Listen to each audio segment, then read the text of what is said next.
So I didn't even tell you what this is really about, right? No, not at all, but whatever. Okay, I'm about good. to leave anyway because I'm pissed. Kidding. Ah. God, serious girl. Hey, so If you Dr. go to the Matt bathroom. Olson. Not me. My studio's just down the street, so it's good. I know. Did you come from there? I did. But you don't live there anymore. I stay there a lot. Yeah. But Yeah. where do you live now? There in the desert. In the desert where your dad lives? Yeah. I mean, I'm there. It doesn't. It's wherever. What desert is it? He's like, if you know Hemet. But you said it was like over the hill from It Palm is. Springs. If you're Palm Springs and you go west, obviously there's a couple of mountain ranges, but the next valley is called, I don't know what the valley's been called, whatever, it's Hemet. Did he move there to retire? What did he move? Yeah, they moved there together. My mom and Your him, mom and then too? my mom passed away, so now he's alone, and Right. I can't let him be by himself I know. I all see. the time. You I know go. what? I see it on your Instagram, like when you're with your I go all dad, the and the time. beautiful things you say, and it's so I just sweet to have a see. good time. I have a good relationship with your dad. Do you think it like relationships like that grow kind of tighter the older we get, from as the child? I don't know. I can't speak for other people, Yeah. but for me, for sure. Uh-huh. Because I think, in my experience, is that you go from being the kid, and they're the parent, the adult, whatever, and then all of a sudden, some of us have kids, and then you start to realize what they had to deal with. Right. Becoming And a all the parent things, yourself. yeah, exactly. But And like then, as you get older and older, I don't know. I became way closer. Yeah. Especially Me too. with with my mom passing away. Mm-hmm. Just kind of like. How long ago was that? I don't know, 3 or 4 years ago. Something like that. Probably 4 years ago. But I mean, I was tight with my parents my whole life, so Yeah. to see your old man sit there, not sit there, but he's by himself, and I can paint and do my stuff out there. And he's happy to have you around then. Well, yeah, he has his little his little kid around. Does he have friends there too? Yeah. And stuff? Is he in good shape? Is he? He's excellent. It's Awesome. not like he's some old decrepit dude, just like Yeah. "Ow," I know. Yeah. Like we just watched the Fury Wilder fight. He thought it was the best fight he's seen in a long time. I was like, "Are you out of your mind? He was born in 1930. You've seen everyone from Cassius Clay all the way up. You're nuts." I mean, I get the excitement. The entertainment value was fantastic. Yeah. They boxed, they entertained us, but don't tell me that was your best, one of your favorites. What did he say? Shut up, you know what I mean? Still an idiot. It's like, shut up, you're just old and stupid. I have a really great relationship with That's my awesome. father. That's awesome. And my kid. I mean, I don't know. You in the You got middle. to keep it cool. Yeah, I like that. Or be cool, or whatever. But when you were a kid, and do you have siblings? I have a brother. Older? Yeah. I have a great relationship with him. But like when you were growing up, when you were young, like I was a total rebel when I was like a teenager and all of I mean, that. I And then the guess. parent relationship was very different. Oh, yeah? I Yeah, don't know. than mine I is mean, now. we rebelled, but we really had nothing. Whatever. I don't know if we were rebelling. Yeah, we but discovered things that, obviously generational. They weren't really hip to it, but yeah, in some way, the generations got closer as as the years moved on. Like the 40s and the 50s and the 60s. right. Once the 60s hit, it started to get pretty close. The 70s. My kid is born in the 80s. Mm-hmm. So Where did you grow up, like specifically? I California, grew up. right? Yeah, basically. But also, I did time when I was born in Long Beach, Cali. Uh-huh. Yeah, or I can move closer. Whatever you prefer. However, Giuseppe. Stu cazzo, huh? I'm kidding. Sì, sì, Ah, sì, sì, sì, sì. devo Sì, cazzo, sì, come sì, on, sì, sì. no. Di No, Roma. I'm kidding. Do you just tell me where you want the level? Whatever you like. I like the women. No. Basta. This is good. That's good. I'll move around, but I'll just keep the mic. Just with take me. it with you. Yeah. No, but no, I was born in Long Beach, and then I moved to Minnesota Minnesota. Yeah, How old were you when you moved? 2. Okay. So as a kid, dealing with snow. And my father's from Minnesota. My mother's from Tennessee. Uh-huh. So I always think that it's like half hillbilly, half Viking. Okay, that's a good combo. So what Look what came out of that. But who knows? But my mother used to work at the Grand Ole Opry when she was Oh, wow. in her late teens. Very It cool. was- yeah. And how long did you live in the Midwest then? I think Fucking cold there, right? It's really cold, but as a kid, you think it's really, really amazing. Well, I did. Because you could go and play in the snow. Like, I think I lived there from 2 to 6. Okay. So, And then I mean, back those to are here? those are years where you're like, obviously, you're 2, you're walking. You're in starting to wonder of figure it the out. world, You're figuring yeah. out some stuff. You're communicating. Even though I didn't start talking until I was 8. Just kidding. But, that would be funny. Yeah, No, as maybe if we it wouldn't would be funny. believe that. But anyway, then I started to see at 9. No, what do you call it? But as a kid, you think it's normal, like these snow drifts, and I don't know, but it certainly seems as though they were huge back then, and the weather. The weather's the weather, but yeah, you have these snow drifts that are like 1,000 feet above your head, and it's like, this winter playground. Yeah. And you just dress. Yeah. You come I home grew to up undress. in Germany, hey. Yeah, I know. exactly. It's like, but now living here and having had the experience of the lifestyle, it's really hard for me to Right. go back. I couldn't live there anymore. No, I could live in Europe for sure, but but not in Germany. no.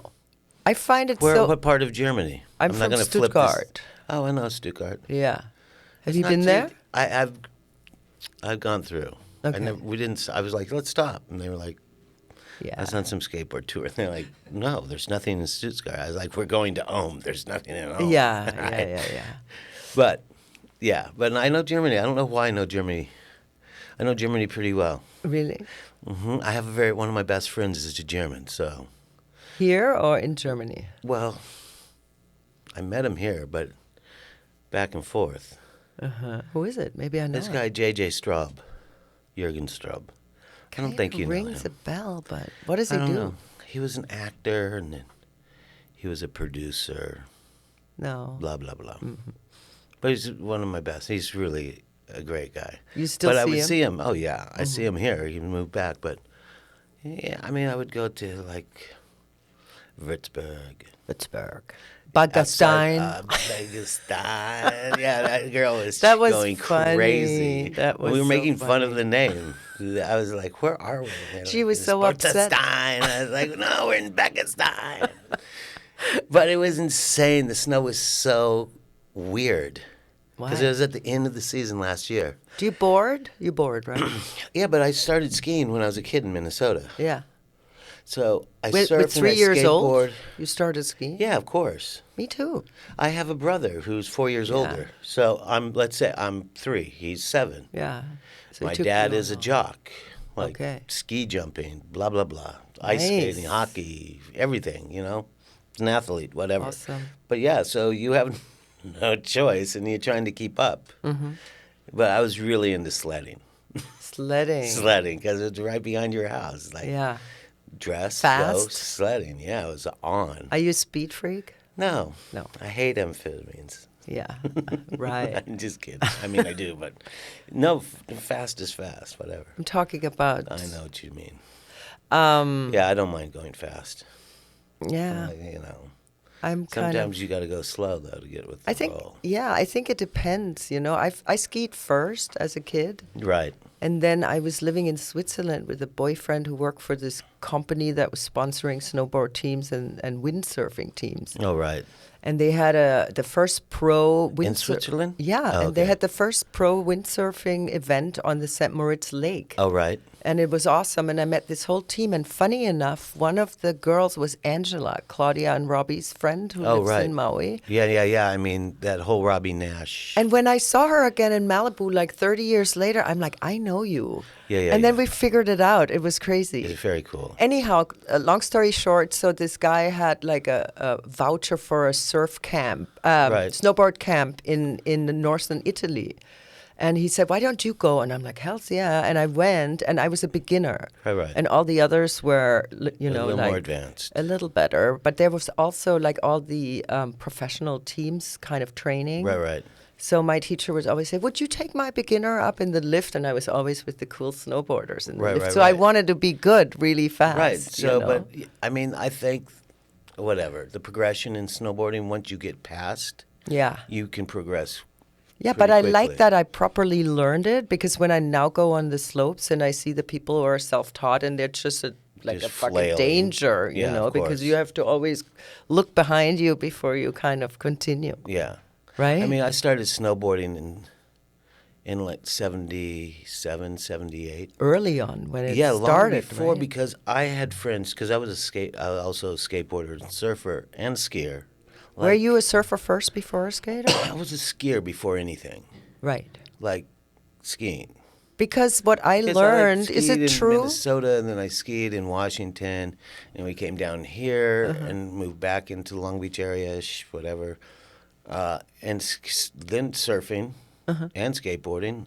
But skiing was my first thing ever. I Yeah. liked it though. See, because of the location.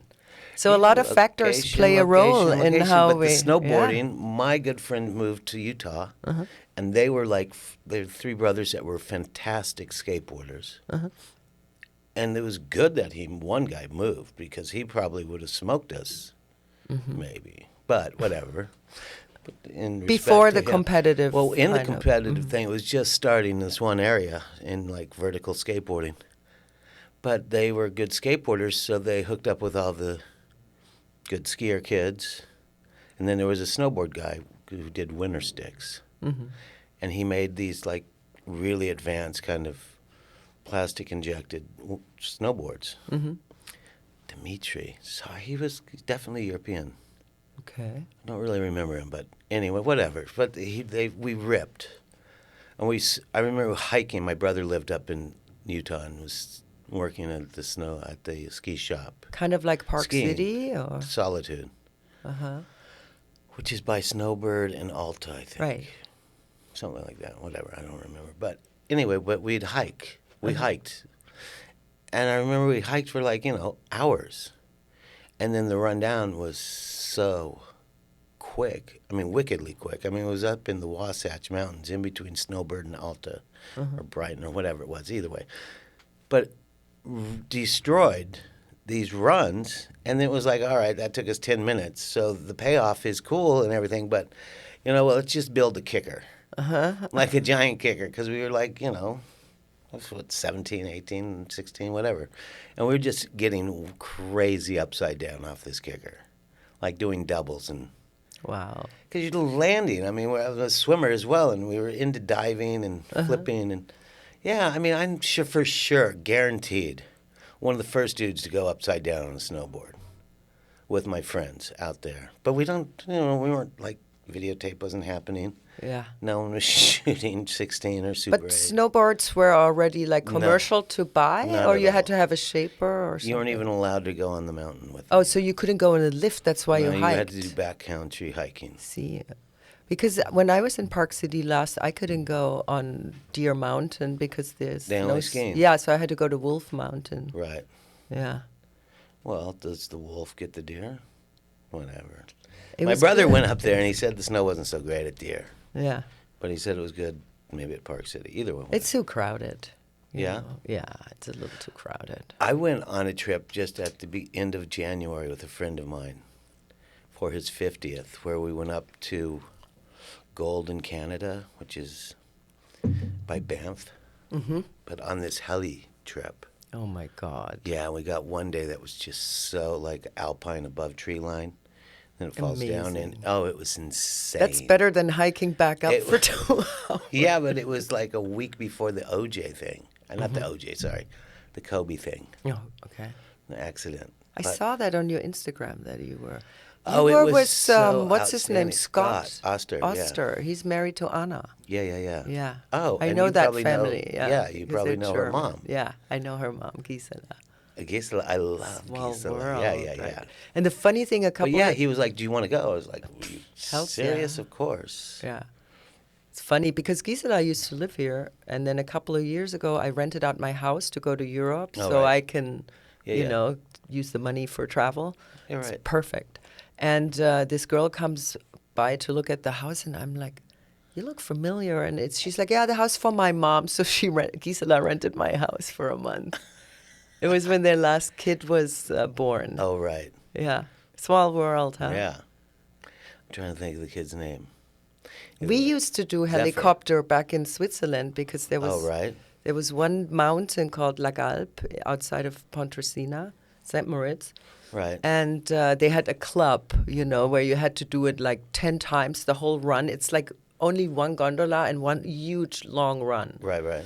And then you had to walk from the top station to the summit and back with your skis, and you know, like you had to jump through all these loops and stuff. Right, right. And then you were in the club, and then in the And then you could go. yeah, it was awesome. It was, yeah, it was happening. I didn't start snowboarding until the mid '90s. So how old was I? Older.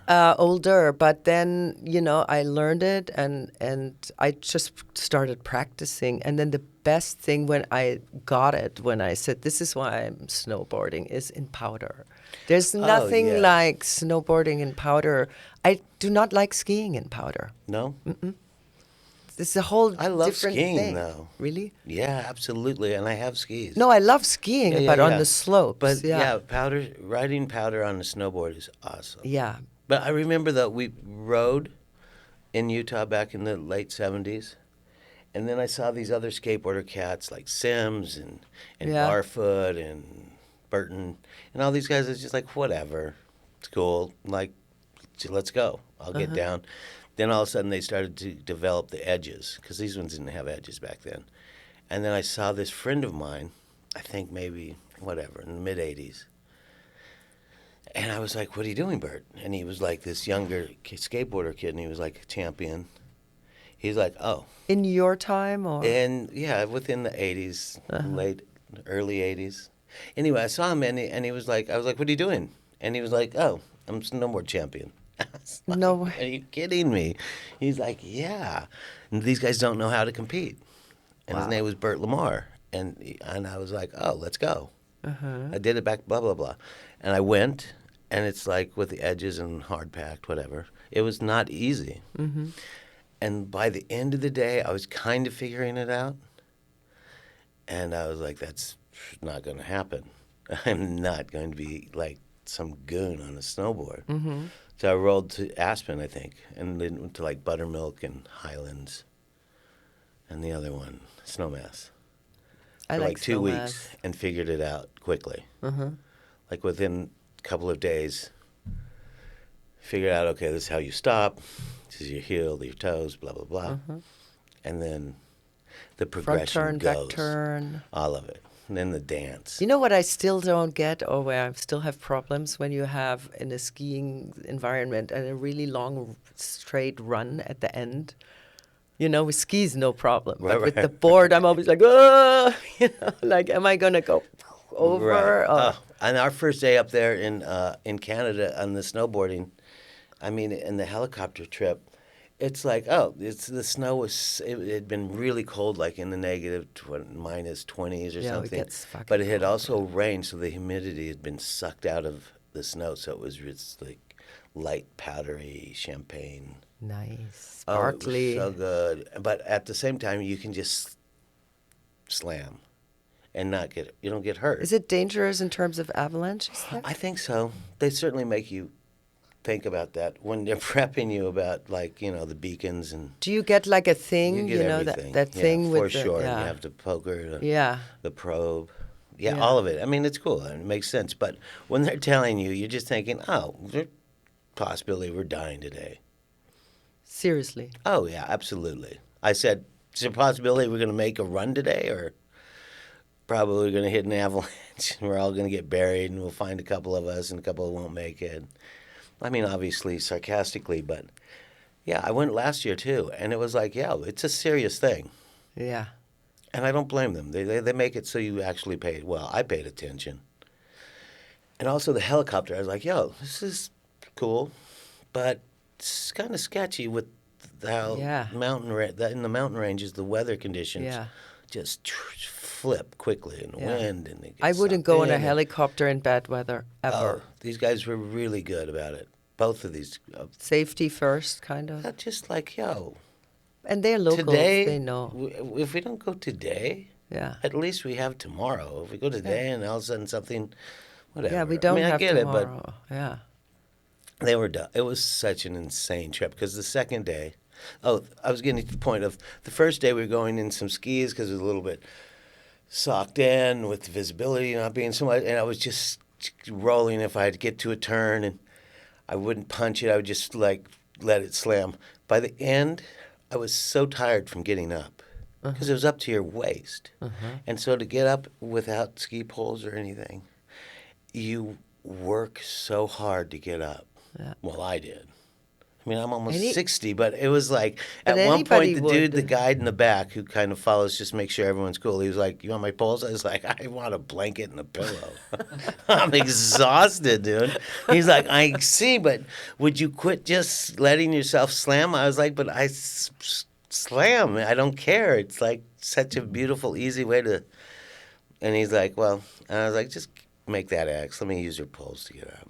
It was funny though, and they're like, "Wow, dude." You slam. I was like, I'm exhausted. I'm sitting this run out, dude. I can barely breathe, and I just quit smoking cigs. So I was so comedy, and they were thinking, "Oh wow, he's just he's out of it." I mean, and then the next day it was just like, "Bitch, let's do this." It was so good. It was insane. I So like you hit some you turns that were up to switched my from neck. skis to snowboard on that? Yeah, no, not on that trip. It Oh. was straightly snowboarding. Okay. It And was all of the so others. awesome. It was insane. What a way to start out the new year. I learned snowboarding first, and then I learned surfing in my mid-40s because I wanted to challenge myself. I Right. love always to do something that scares me, but also that I must do. Right. And I was so fearless. My friends took me to Costa Rica, and and But it's nice to go what to learn how to surf in like more of a warm water for warm water once. conditions because Yeah.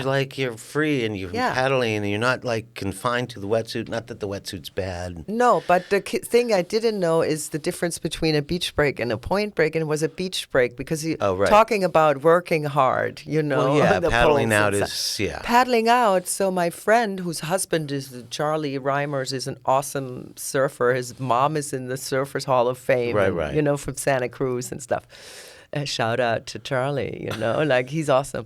So he's in like first point, and my friend's like, let's paddle out, and she teaches me how to To kind duck of dive or turn turtle and stuff, and I go out, and then I'm like, hey Charlie, and he's like, what the fuck are you doing out here? Right. Go back, and then that was the next thing. But for me, it was okay because it was water. It's soft. You fall soft, and I'm a really good faller. I can Right. surrender and not like. Right. You don't panic. Yeah, and same because you learn it. You learn it in snowboarding too when you do the learn chords. everything. Yeah. But skateboarding, Same thing. no, but there's asphalt on the bottom. Well, yeah, but I mean, you figure it out. You slam so much as a kid, then you kind of figure it out. But to not a as an point. adult because your fear Well, as an adult, level no. is kind of- higher than it's- as a kid. it's You're more elevated. playful. Yeah. Well, so yeah, of course. I'm not going to start in my mid-50s to go on the skateboard, maybe. Well, I mean, Oh, maybe. depends. Yeah, you could cruise. For sure. It's really cool. It's fun. But yeah, absolutely. Obviously, the surface is a different one than water or snow. Yeah. No, and I was in Japan not too long ago on some skate thing. What did you do there? We were having some art show and some skateboarding thing Mm-hmm. during the super typhoon in the mid-October. And we were in Tokyo doing the art show, and then we go down to this place, Shizunami, which they built a swimming pool to skate in, and it's just this beautiful little place. But it's kind of Shizunami is where one of the focus points of where the Cyclone. the typhoon, the Typhoon. super typhoon, is focusing on. Like there's a couple of different regions, and this one just happens to be. Either way, we go there. It usually takes a couple 3 hours to get there. in whatever transport you go on. This, it took us 7 hours. We rolled in at night, and it was like, it wasn't raining, but the wind was a little bit more than it usually is. And it's supposed to hit the next afternoon, early afternoon. But there were no warning, like, don't travel there. There was tons of warnings. You went anyways. Well, we were committed to this thing. See, I like that commitment. Yeah, but we were committed, and we were like, come on, what? So we're going to go. Let's do it. So like, it was the pay same like attention. with the snowboarding. It was like, we'll do the show, but we might not be alive tomorrow. Kind of. Not at all the thought process. It's like, we're not even doing the show. We're just rolling, filming some jive, whatever. Anyway, so we go there. We get there. It takes forever. We go into this crazy, bizarre, really funky hotel that we've stayed at a couple of times. But it has like this tennis tournament and these tennis courts, and it's from the 70s, the early 70s, and it hasn't changed. Who cares? But Time capsule. It's crowded because of the tennis tournament there, and it has like 5 courts, and who knows. Anyway, we get there. We roll in. It's like however many of us. We're all older dudes that have been skateboarding our whole lives. And we wake up, and it's raining. And it's starting to come to shore, this typhoon. And the wind isn't so hectic yet, but the rain is very consistent. And not like crazy rain, but a very solid rain that never stopped. Then the wind starts to pick up. And then we roll over to where the pool is and a new building that they built at this distribution place, blah, blah, blah. And we're hanging out there. And all of a sudden it starts to hit. And the winds are about 125 miles an hour. Holy shit. It's been raining nonstop for 8 hours. And it's starting to flood. And you can see like and it's in the little kind of beach community. It's not like really prepped, but they have the towers with the speakers, kind of like out of a Godzilla movie. If you know what I'm talking about. And they're speaking in Japanese. Yeah. Giving you orders. Well, giving you a heads up. And all you know and is all we sushi hear, names. Right. We just hear is this Japanese, and it's obviously nothing against the Japanese at all. But we're like, I'm like, oh man, to the guy who is Japanese, I'm like, yo, what are they saying? And he tells me, he's super nice and super great guy. He's like, well, he's saying, maybe evacuate or maybe not evacuate. And I was like, well, that's kind of odd. Like, can we get like some kind of like rock hard, shall we bounce? Or do we just get ready? And then it was like getting crazier and crazier, and then we're just watching it. And the pool is filling up with water because it's just been raining nonstop. And I'm like, well, we're supposed to be filming here, and we're not obviously going to be skating. And then there's the beach, which is very close, and it has this tsunami gate, and the gate is definitely closed, and it's such a serious gate. Like what is that supposed to do to hold back there's a the power seawall, of the whole water? thing. Yeah, I don't know, whatever. It's just a very powerful looking gate. Yeah. And it's shut, but it's super fun.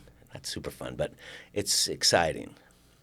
And so it's like, what are we doing? We're just chilling in this new building, and it has like this gallery down below and this pool, and then the upstairs, the middle part is like this kitchen-ish, whatever. Maybe the kitchen's down by the gallery thing, but a couple of floors up, and it's like, well, just hang out. Yeah. We're hanging out, and all of a sudden we find the sake. And the people, they're so nice, and they're like great hosts, and we're like, okay, well, let's drink a little bit, and we get hammered. Well, I got a little hammered, and a couple other guys hammered, but I was like, I'm going up to the top, and I'm going to take a nap. Like, the electric is going out on the first floor, like, it's flooding. Water's rising, it's so top fun, floor though, but is it's best choice. Yeah, but it's like this beautiful, nice bed, and I'm thinking, I'm going to go take a nap. And the cat Ray is in the other bed next to the bed. I'm like, yo, it's cool, right? And he's like, yeah, of course. I was like, well, I think I snore. I think I was smoking then, too. For sure I was smoking. But it's like, okay. He says, I snore, too. I was like, whatever. Fall asleep. The other cats, my other friends that I'm with, do whatever. I wake up like maybe an hour and a half later, and I come back down, and I'm like, where's Pat and Lance? And they're like, oh, they rolled back to the hotel, which is whatever. They Couple swam blocks back away. to the They hotel. went back to the hotel, and I'm like, I can't believe they didn't wake me up. I want to go back to the hotel. Uh-huh. And they're like, no, don't go. It's too dangerous. I'm like, no. How did they go? Yeah, Yeah. if they win, it's on. We can do this. Right. And this filmer kid was with us, Ricky. Super funny, nice kid, but we just met him. I'm like, I'm out. He's like, well, I want to go too. I don't know if we should. And then there's my friend who I've known forever, this other skateboarder. And he's like, oh, I'm not going. And I'm like, are you out of your mind, dude? We've been skating in pools and pipes and everything since we were kids. And you're really, he's like, yo, it's heavy out there. Like, whatever, Salva. It was so funny and so cute at the same time. But I'm like, I'm out. What do you end up doing? Bounced. And Bounced. And you him? just roll. Ricky, the filmer kid, who's from Florida. So I'm like, you're used to the rain, bitch. Yeah. Let's do this. Yeah. And so we're walking, and I'm like, we're not walking the back alleyway because it's obviously the elevation is going a little bit down. And over here on the main street, they have built it up a little bit so it does kind of filter off. So we'll go this way, and we'll make a right, and we'll go down the hotel. And you made it. well, yeah, but we're walking, and he's nervous. And I'm like, yo, you got to get over. And then this other cat, KB, this little Japanese dude who's super nice, is like walking with us just to make sure we're good. And I'm like, KB, you don't have to go. Uh-huh. Like, if for some reason something happens, you shouldn't get hurt. Yeah. Like, I'm taking full responsibility of this. For Ricky. Of this choice. Ricky's made his choice too. But anyway, we're rolling, and I see this new park thing that they built to it. And we're rolling in, and I'm like, oh, whoa, look at this. And I start to go over, and Ricky's like, oh, thank God we're turning back. I'm like, what do you mean we're turning back? I'm looking at this new snake run. Are you out of your mind? I saw it. They sent me some pictures. Like, it's right here. He's like, we're in the middle of a super typhoon. I was like, we're also next to the new skate park and the snake run. Let's look at the snake run. So I look at the snake run. He's like, dude, you are nuts. I'm like, I'm not nuts. And you're in your clothes and you're wet. Yeah, it's no big just deal. on my way. It's just hitting. But so then we make a right down the street, and we're rolling, and it kind of has a little incline going down. So then it starts to get a little deeper. Mm-hmm. So like at the building, walking through the hallway out, it was like to your knees. Wow. So you're going through the water, and then you get it up, and because I always see it flooding in different areas in the world, and you just think, why is it dry over there and it's so deep over there? You're like, how does this? So anyway, so you see it happening, but we're getting down the street, and I'm like, wow, it's getting deeper. And then it's up to your waist.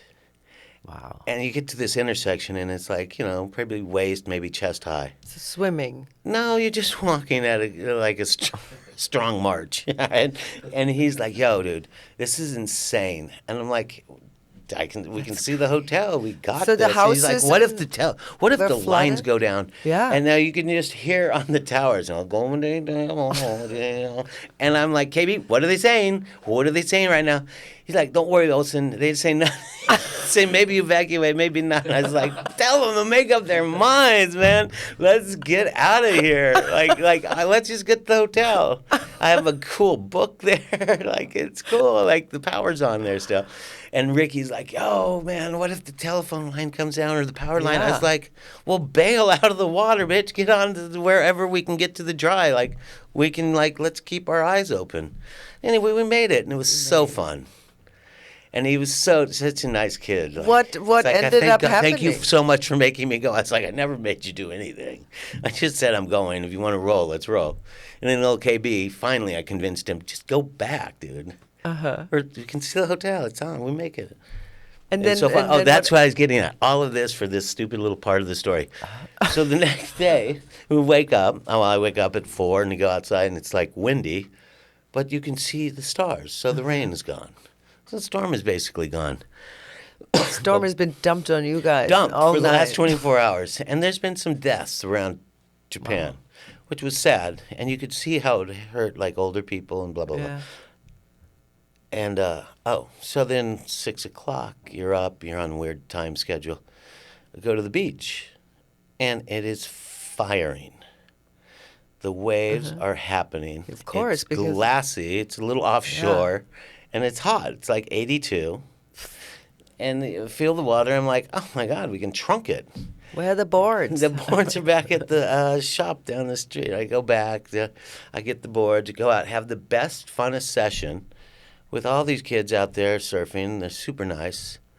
And I'm like, yo, they're surfing the right. I'm surfing this left. It's so fun. And then And go the back show? and I go to the snake run. Uh-huh. And there's no show. Okay. The show's over because it got Typhooned rained out, or typhooned out. cycloned But or whatever go that back thing to the was. snake run and it's like, oh, sick. Warm up a little bit and then go roll and skate the pool. Uh-huh. And so the snake run is so fun. It's like this flow area. Anyway, roll. But that wasn't flooded in the pool? No. Everything was dry. Okay. Everything is dry. It was just beautiful. The pool was dried. Everything had been drained. Blah blah blah. Take one run through the snake run thing. Think, oh, all right. Hit it hard, like full throttle. Hit this one bump and get pitched to the wall and slam. And I shake the park, right? Because I hit so hard. I'm a little heavier than most of those kids. But my two friends are there and like, are you cool? Are you okay? I'm thinking, I'm cool. It just hurts, kind of. So you check yourself and think, wow, I haven't hit that hard in a long time. Where did you hit the back? My whole right side of my body, but then this arm, this palm, kind of checked, and absorbed a lot of it. But it's been broken since, kind of. What? The The hand? wrist. But anyway, so I got great waved after the super typhoon, and then got hammered by the snake run, by the little snake run. It was What funny. did you just leave it like that, or Well, I did you didn't get know it was so bad. fixed, I figured, or- it's just, and it wasn't that hurt. It was like my side was whatever. You slam, I didn't feel like.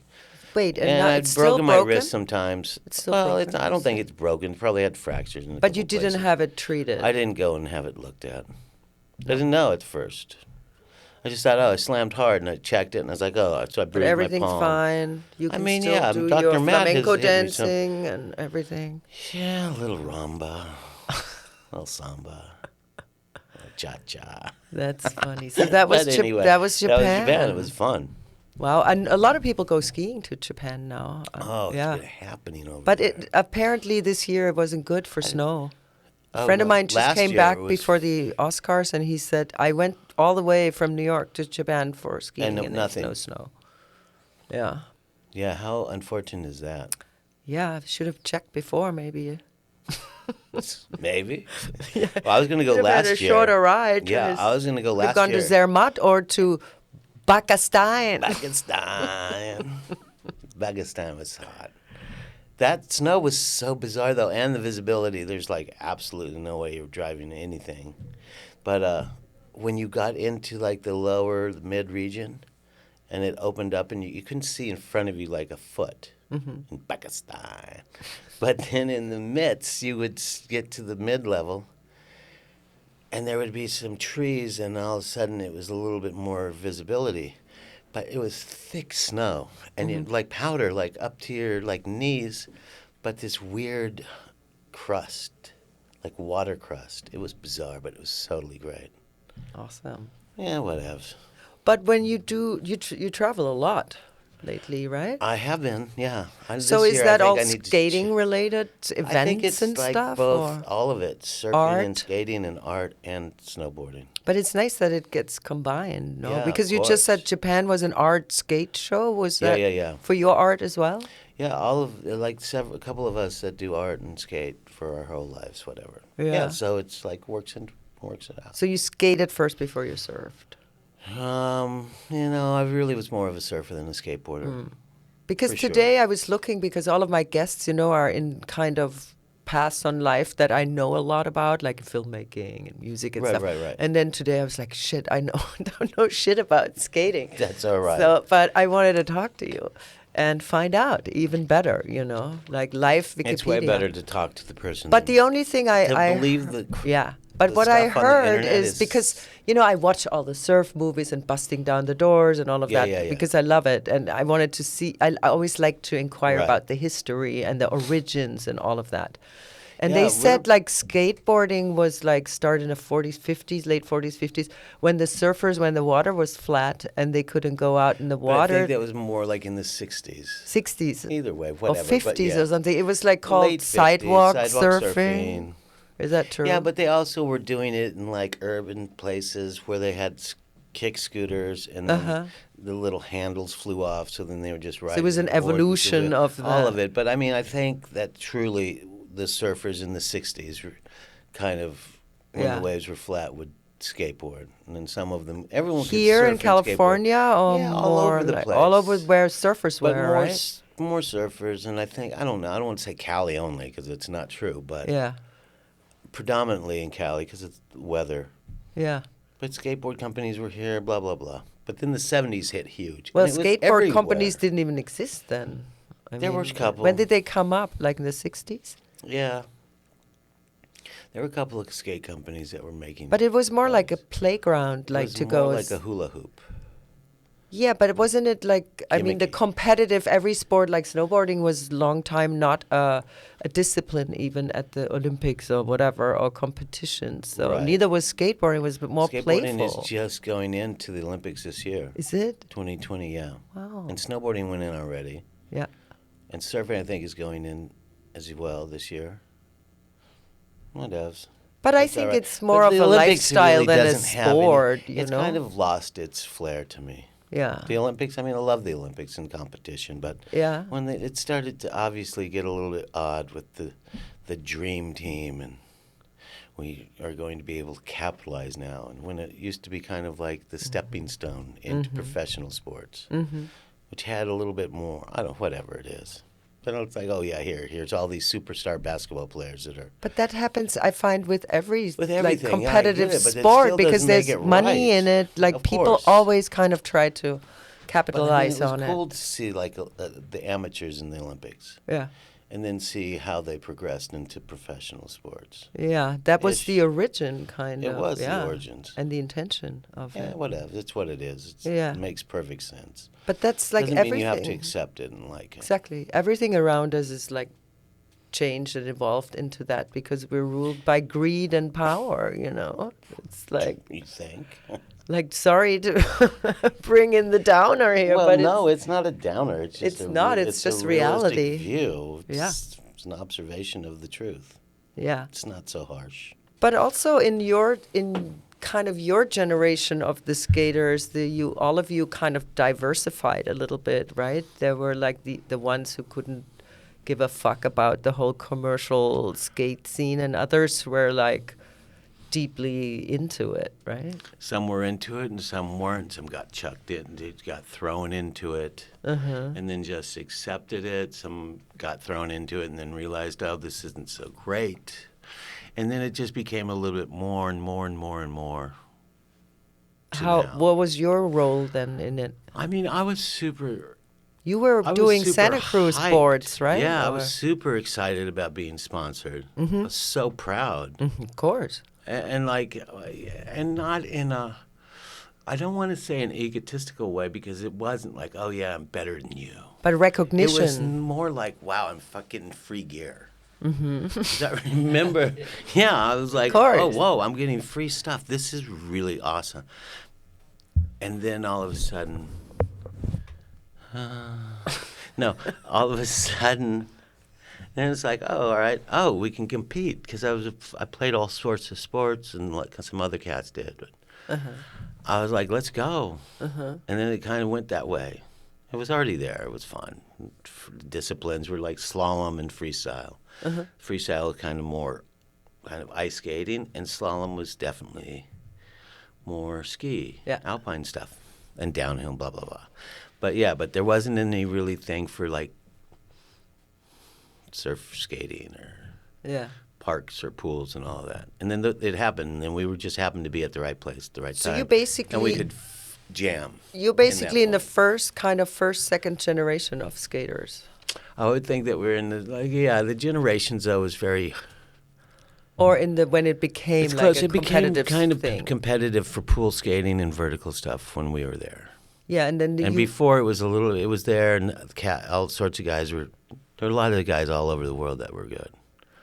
but predominantly in California because we have this beautiful weather. Mm-hmm. In Northern California, there were cats there, you know. But if you were the first ones, you know, and there's a competition, and there must be what, judges or people who point Don't you ever judge me. or how Just kidding. how did that work? Could you imagine? Excuse me, I'm going to take my run, but don't judge me. Okay? I don't. Okay, I'm not into being judged. Okay, who are you to judge me? Yeah, no, because, yeah, of course but there were that's judges. my point. There were 5 judges. But who were the high they? and lows get thrown out. But who Hopefully were you they? knew them and they liked you. Yeah. I don't know. I don't know. I thought maybe we should be cool to the judges. Yeah, but if there was no previous there was no. We were in the first. skaters, We were in the first pool contest. then how could the judges say that's awesome if they don't have that first-hand experience? Well, I always find. well, I what, mean, you know, what come on. qualifies them to be a judge? I have a Their problem background? with the judging. No, I get as it. you can tell. But I would think that they were picked because they did have some kind of information and or credibility. But yeah, it's what it was. So you were into it, competing. I liked competing. It was like, okay, let's get down. Like, okay, now we're going to get down. Like free skating, their guys were so good at free skating. Like And then where they didn't have the pressure, and I was like, that's fine. Let's get down here. We're gonna Let's just skate skate. against each other. Yeah. But now we have to, now it counts in a competition sense. And it's like, good, I'm down. I can get down with that. Yeah. And get down we did. So somebody, I don't know who it was, some of your peers from that time, like said with deep respect that you were the first and the greatest vertical skater. I don't know about that, but there were I don't a lot know. of, I think it there was were a lot of- Tony Alva who said No, that. Tony Alva was one of the cats that was like But he said it so about advanced. you. He was so I saw TA at his he's still skateboarding. He's still great. But I saw as like an outsider looking in before being sponsored or anything. And it was like, wow, this dude's like Cassius Clay, Muhammad Ali-ish, Bruce Lee type of. Yeah, he had this attitude, and it was really like, it was powerful. I mean, I don't want to sit here and blow him, but he had this, he wanted it, and he could rip. Yeah, he ripped. He was like a level above everyone. And then all of a sudden, stuff happens, but he was so far ahead of everybody at that point. It was amazing. To see like that kind of, like how he was at this point and the rest of the field, his peers, were like, I don't know, not in everything, but in one sense, pools and that he was really, really, I thought he was outstanding. There were a couple of dudes, but man, he stood out. And then all of a sudden, everyone learned some stuff, blah, blah, blah. But yeah, I saw it and it was really, I was like, wow. Not like I was like, oh, I want to be like him. But I remember one thing he said in an interview, and I really didn't read too much. I mean, I like reading, blah, blah, blah, but really like checking out the photographs back then in the skateboarding magazines. And the captions were kind of clever and blah, blah, blah. But there was one thing that he said where they obviously highlighted a quote, and it said, I just like to show up somewhere and be able to rip. And I thought, yeah, that's a good attitude to have.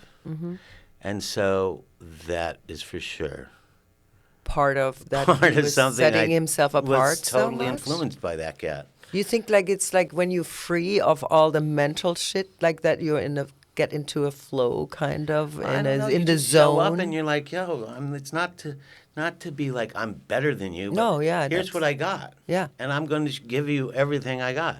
But he's like he was still like you said at a big distance from. Oh, he was just like, at a different level in a couple of disciplines. And then, But it's often like that in tennis or whatever. You exactly. have like one Yeah, or look at dude. Muhammad Ali, for example. Like right? No, nobody, exactly. And then all of a sudden he got beat. yeah, and it beat was up the a couple of time. dudes. Yeah, it happens. It's yeah. just reality. It's inevitable. But when you see his I documentary, got to a point to where I had some tricks that other cats couldn't do. yeah, And then I had an injury, but I was definitely, I don't know, sounds a bit self-centered, but I was for sure above my guys.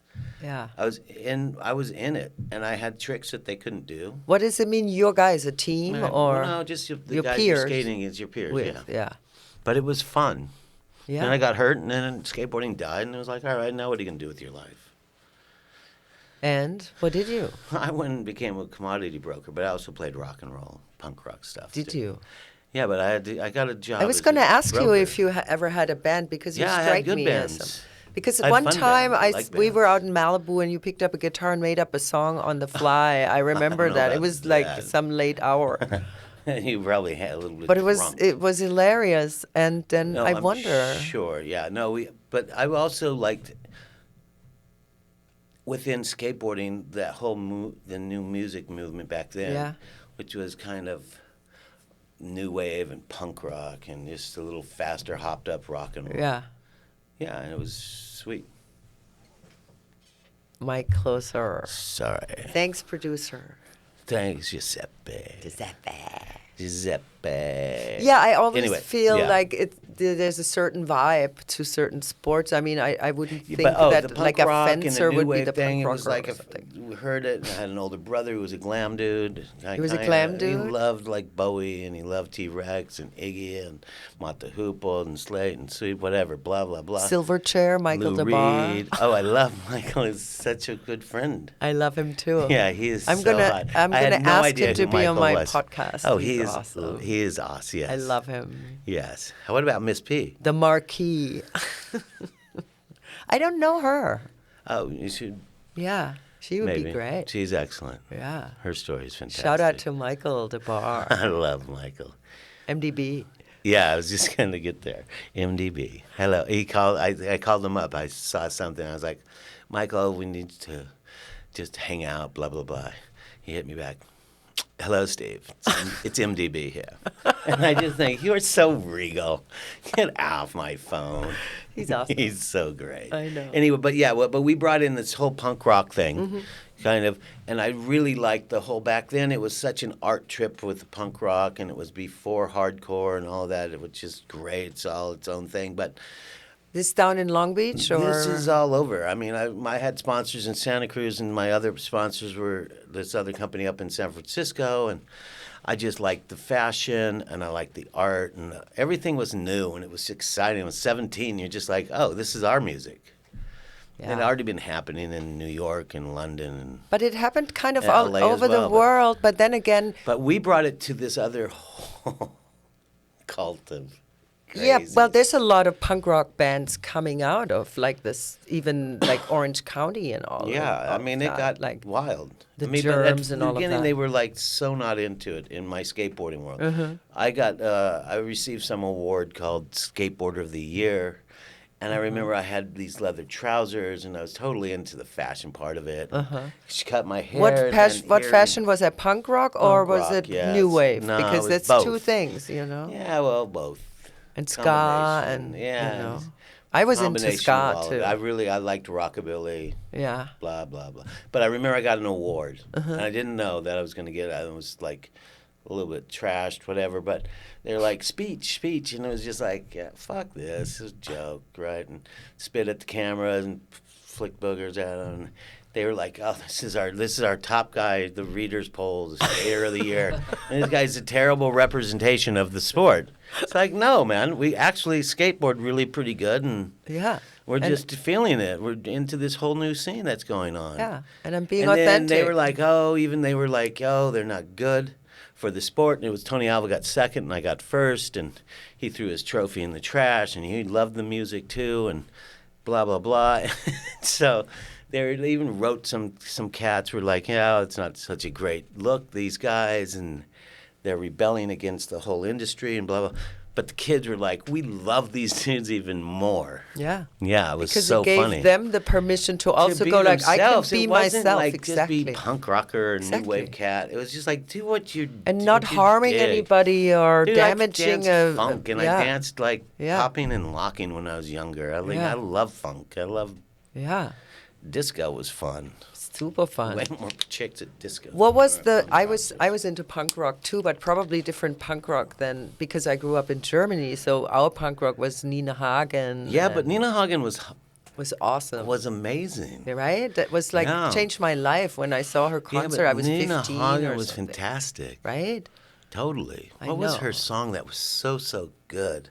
Oh, there's so many. There's the album with her face on it with the black lipstick. Yeah, yeah, That's the yeah. I mean, I classic just album. remember the girls like Nina Hagen, Lena Lovitch, the Slits. And there was Herman Brood from. I- Do you know him? No. Oh my God, he was I actually met him once. Right. I didn't know. We didn't know that German Sadly passed things so away, but much. he became an artist too. He was actually an extraordinary artist Right. too, because he I mean, had that that makes madness. sense, yeah. Yeah. It was a different expression of his art form. But I was in Prague a couple, 4 or 5 years, whenever, a while back. But I remember there was at a skateboard contest, and then they have like some beer garden, and then they have some music venue things, and it was totally great. But I remember these guys were like like my age guys that were like the first skateboarders over in Prague and before. And when it was completely just 100% communist, and how intense, and they were totally into the whole punk rock movement, and just how hardcore their movement looked, and how they used the DIY to build these ramps. And I remember just seeing them, and they had a book, and they're like, "Oh, we want to give you a book." I was like, "I will never take a gift like that. I want to buy it because just because I can do that. But here, I want to buy a couple of them." It's so sick. But then you have this reflection of like, these dudes are doing exactly what we're doing, like 7,000 miles away, Yeah. under complete different circumstances. And because And they're totally, so but- suppressed, it's more Yeah, intense but also, kind of. Yeah, but also, and the weather, obviously, here it's a little bit mellower, Pleasant, yeah. pleasant-ish, Yeah. whatever, yeah. I'd say. But the same drive. Yeah. So there's this weird kind of avant connection. Why do you think, I'm always interested in that because, certain cultures popped up and of course now we have all this net of information, but back then we didn't. But Right. But that happened even in literature, like in the 1900s, that people would have the same ideas, or in art, like Right, styles, right. as surrealists or whatever, Yeah. that they popped up in different parts of the world and it had picked up the same idea out of the ether or wherever it comes from. Wherever it comes from, but it just happens. Yeah, and it's Which is kind of fascinating. yeah, because sometimes people think, oh, you're so, what are the factors that influence you? Like, your Right. immediate family, your education, like in your formative years, your environment, Right. what you But expose a lot, yourself to, I think you're your hitting it all on perception, the head. all of the Yeah. above. I mean, I had an older brother, and he was really monumental for influencing me. And he's a great artist and all of that. Yeah, I And think, so, I mean, as a little brother, you're trying to keep up, and then it was like, oh, all right. And then I was like, Yeah. all right, I'm athletically inclined to this whole scene of skateboarding. so he was a good So influence for you. He was a great influence, Yeah. and we were best of friends. Yeah. But I mean, I have this older knowledge coming down to me, but I really loved the prog dudes. Because they were different then, now, but What did you like about them so much? Like, I because- love the fact that it was happening there Yeah. as well as happening for me and all my friends. But just that, like, such a distance.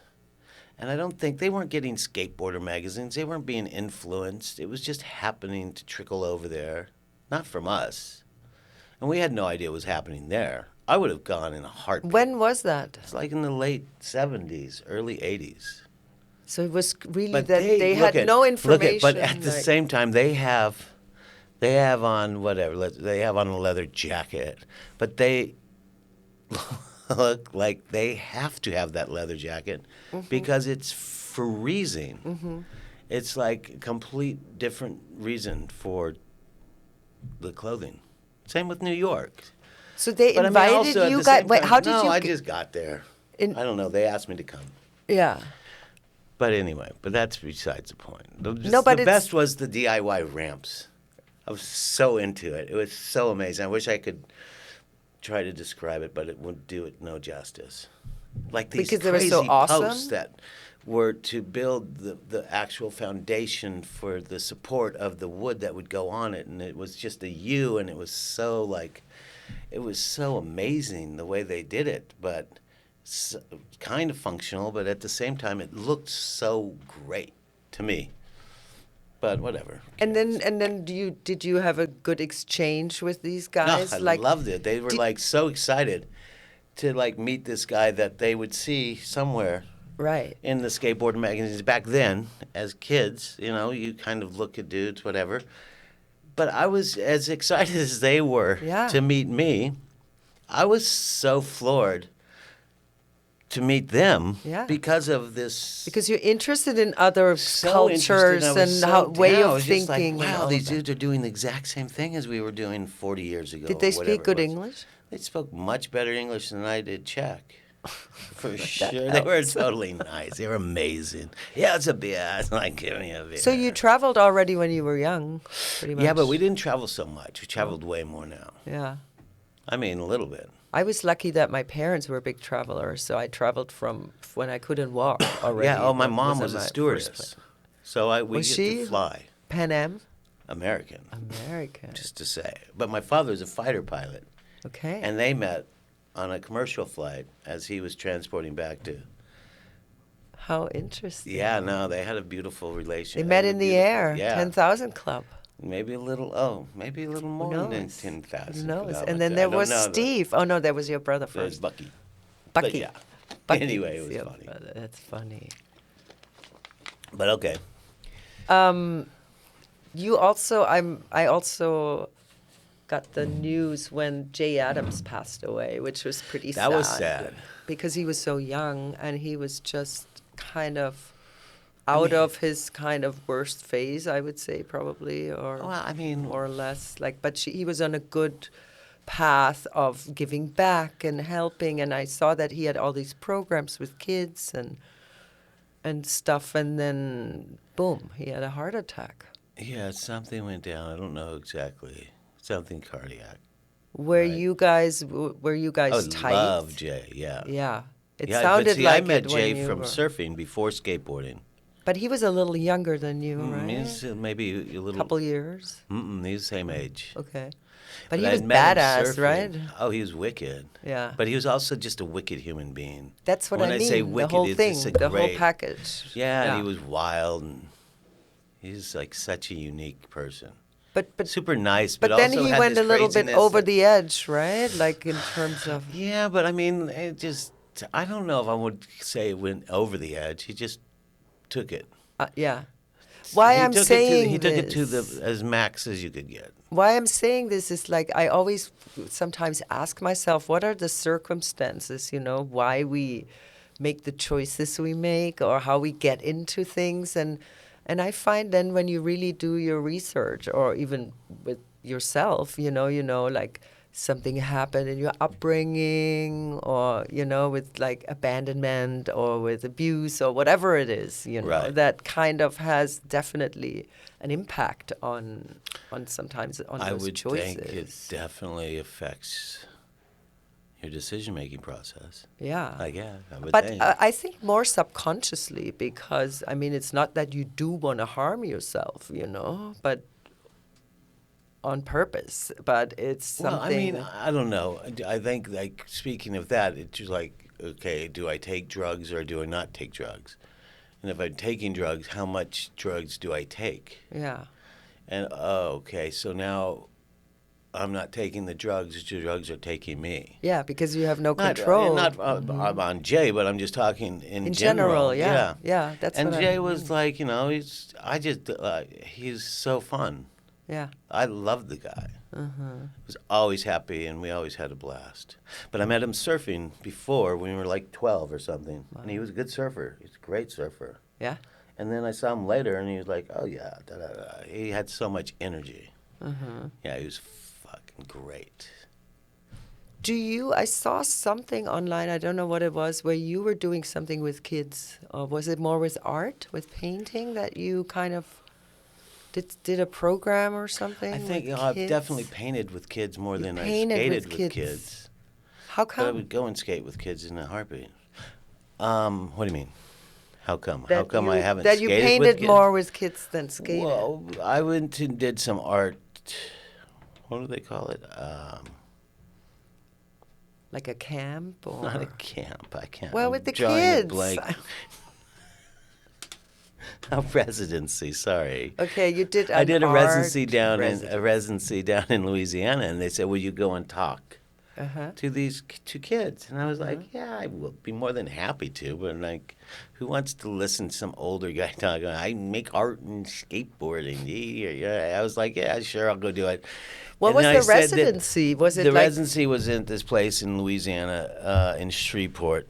and they give you a studio to just do your work, Well, or I is was that doing what the it was? sculpture down there, and it was the program that Oh, they I did. thought It that was was in called Texas. Shrek. I did one of those too there. You did too? But the one in Louisiana where the kids happened to be, Okay. they Back said, to the kids. Will you go and talk to these kids?" And Yeah. I was like, "Yeah, I'll go and talk to the kids, but I'd be more than happy to go and maybe paint with the kids," because it was like this regional art center, and it's amazing what they do there, but they had all these supplies, and the creative director, Josh, was fantastic. I was like, "Let's make a couple stretcher bars, like 48 by 48s, 4 feet ones, and like all this paint in the supply room.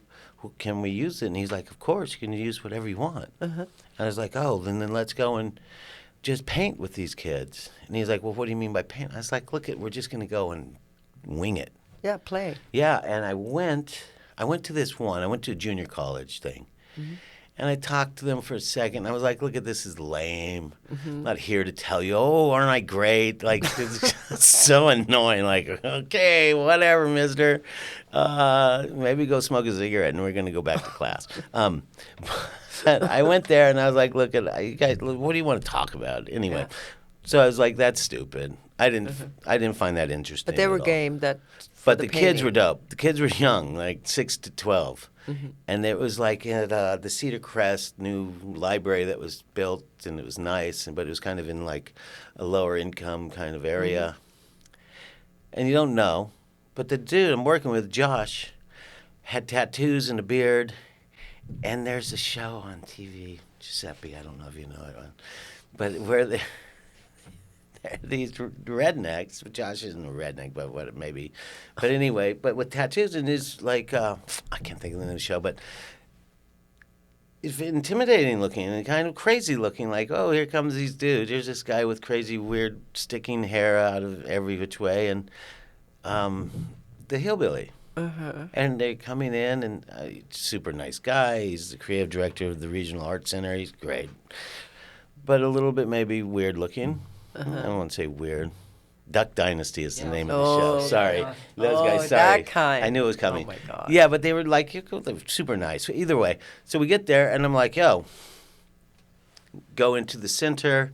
It's like a beautiful, nice library, and then there's a little rec room thing, and then there's chairs, and you're sitting there, and I just think, what is this? What is it going to be like? Like we brought the paints, and we brought a couple stretcher bars, and I just think, wow. I mean, sometimes I cuss.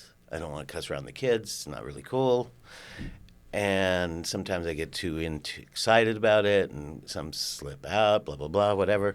Anyway, they come in, and they're coming in, and the teacher's like, "Get your asses in, get your asses sit down, right?" And I was just like, yes, thank God it's a little looser. And so I was like, all right, hey, I'm Steve. I'm from California. I surf and I skateboard and I make art and I do whatever. But I'm not going to sit here and tell you, oh, how great this is and da da da. And they're just looking at me like, whatever, Mr. Steve. And I'm like, we're going to paint. We're going to make something. That's way more fun. And like, I'd much rather have a good time with you guys and talk to you about, That's awesome. my bullshit. But so then they're like, okay, and we're going to go outside. And it was like, whatever. And I think it was February, so it was a little colder. And so I sit down, and they're getting everything together in their coats. And this little girl sits next to me. She says, "Mr. Steve." And I'm like, Mr. Steve? "Yeah, I Mr. like Steve." it. And I'm like, "Yeah, what's up, doll?" And she's like, "I love splatter painting." And I was like, "Oh, that is so beautiful. I can dig it." And she's like, "I like Jackson Pollock." And I was like, wow, like, not judging, just like, oh, this little girl's definitely into it. Yeah. I was like, we're not going to do exactly that, but we're going to do something so close to it. But maybe use a different kind of energy. So anyway, whatever. She said, oh, really, Mr. Steve? That's so great. She's like, thank you so much for coming. I was like, oh, girl, you're kidding. Of course I will come. We go outside, and we're getting there, and we're mixing paint and blah, blah, blah. And, oh, that's a good book. Whatchamacallit? We set the thing up, the stretcher bar against one of the fences, and we're mixing the paints, and the kids are kind of getting crazy and screaming at them, hey, right, stop. They freeze, and I'm like, come on. And I get the one the most rowdy kid, and I'm like, yo, come over here.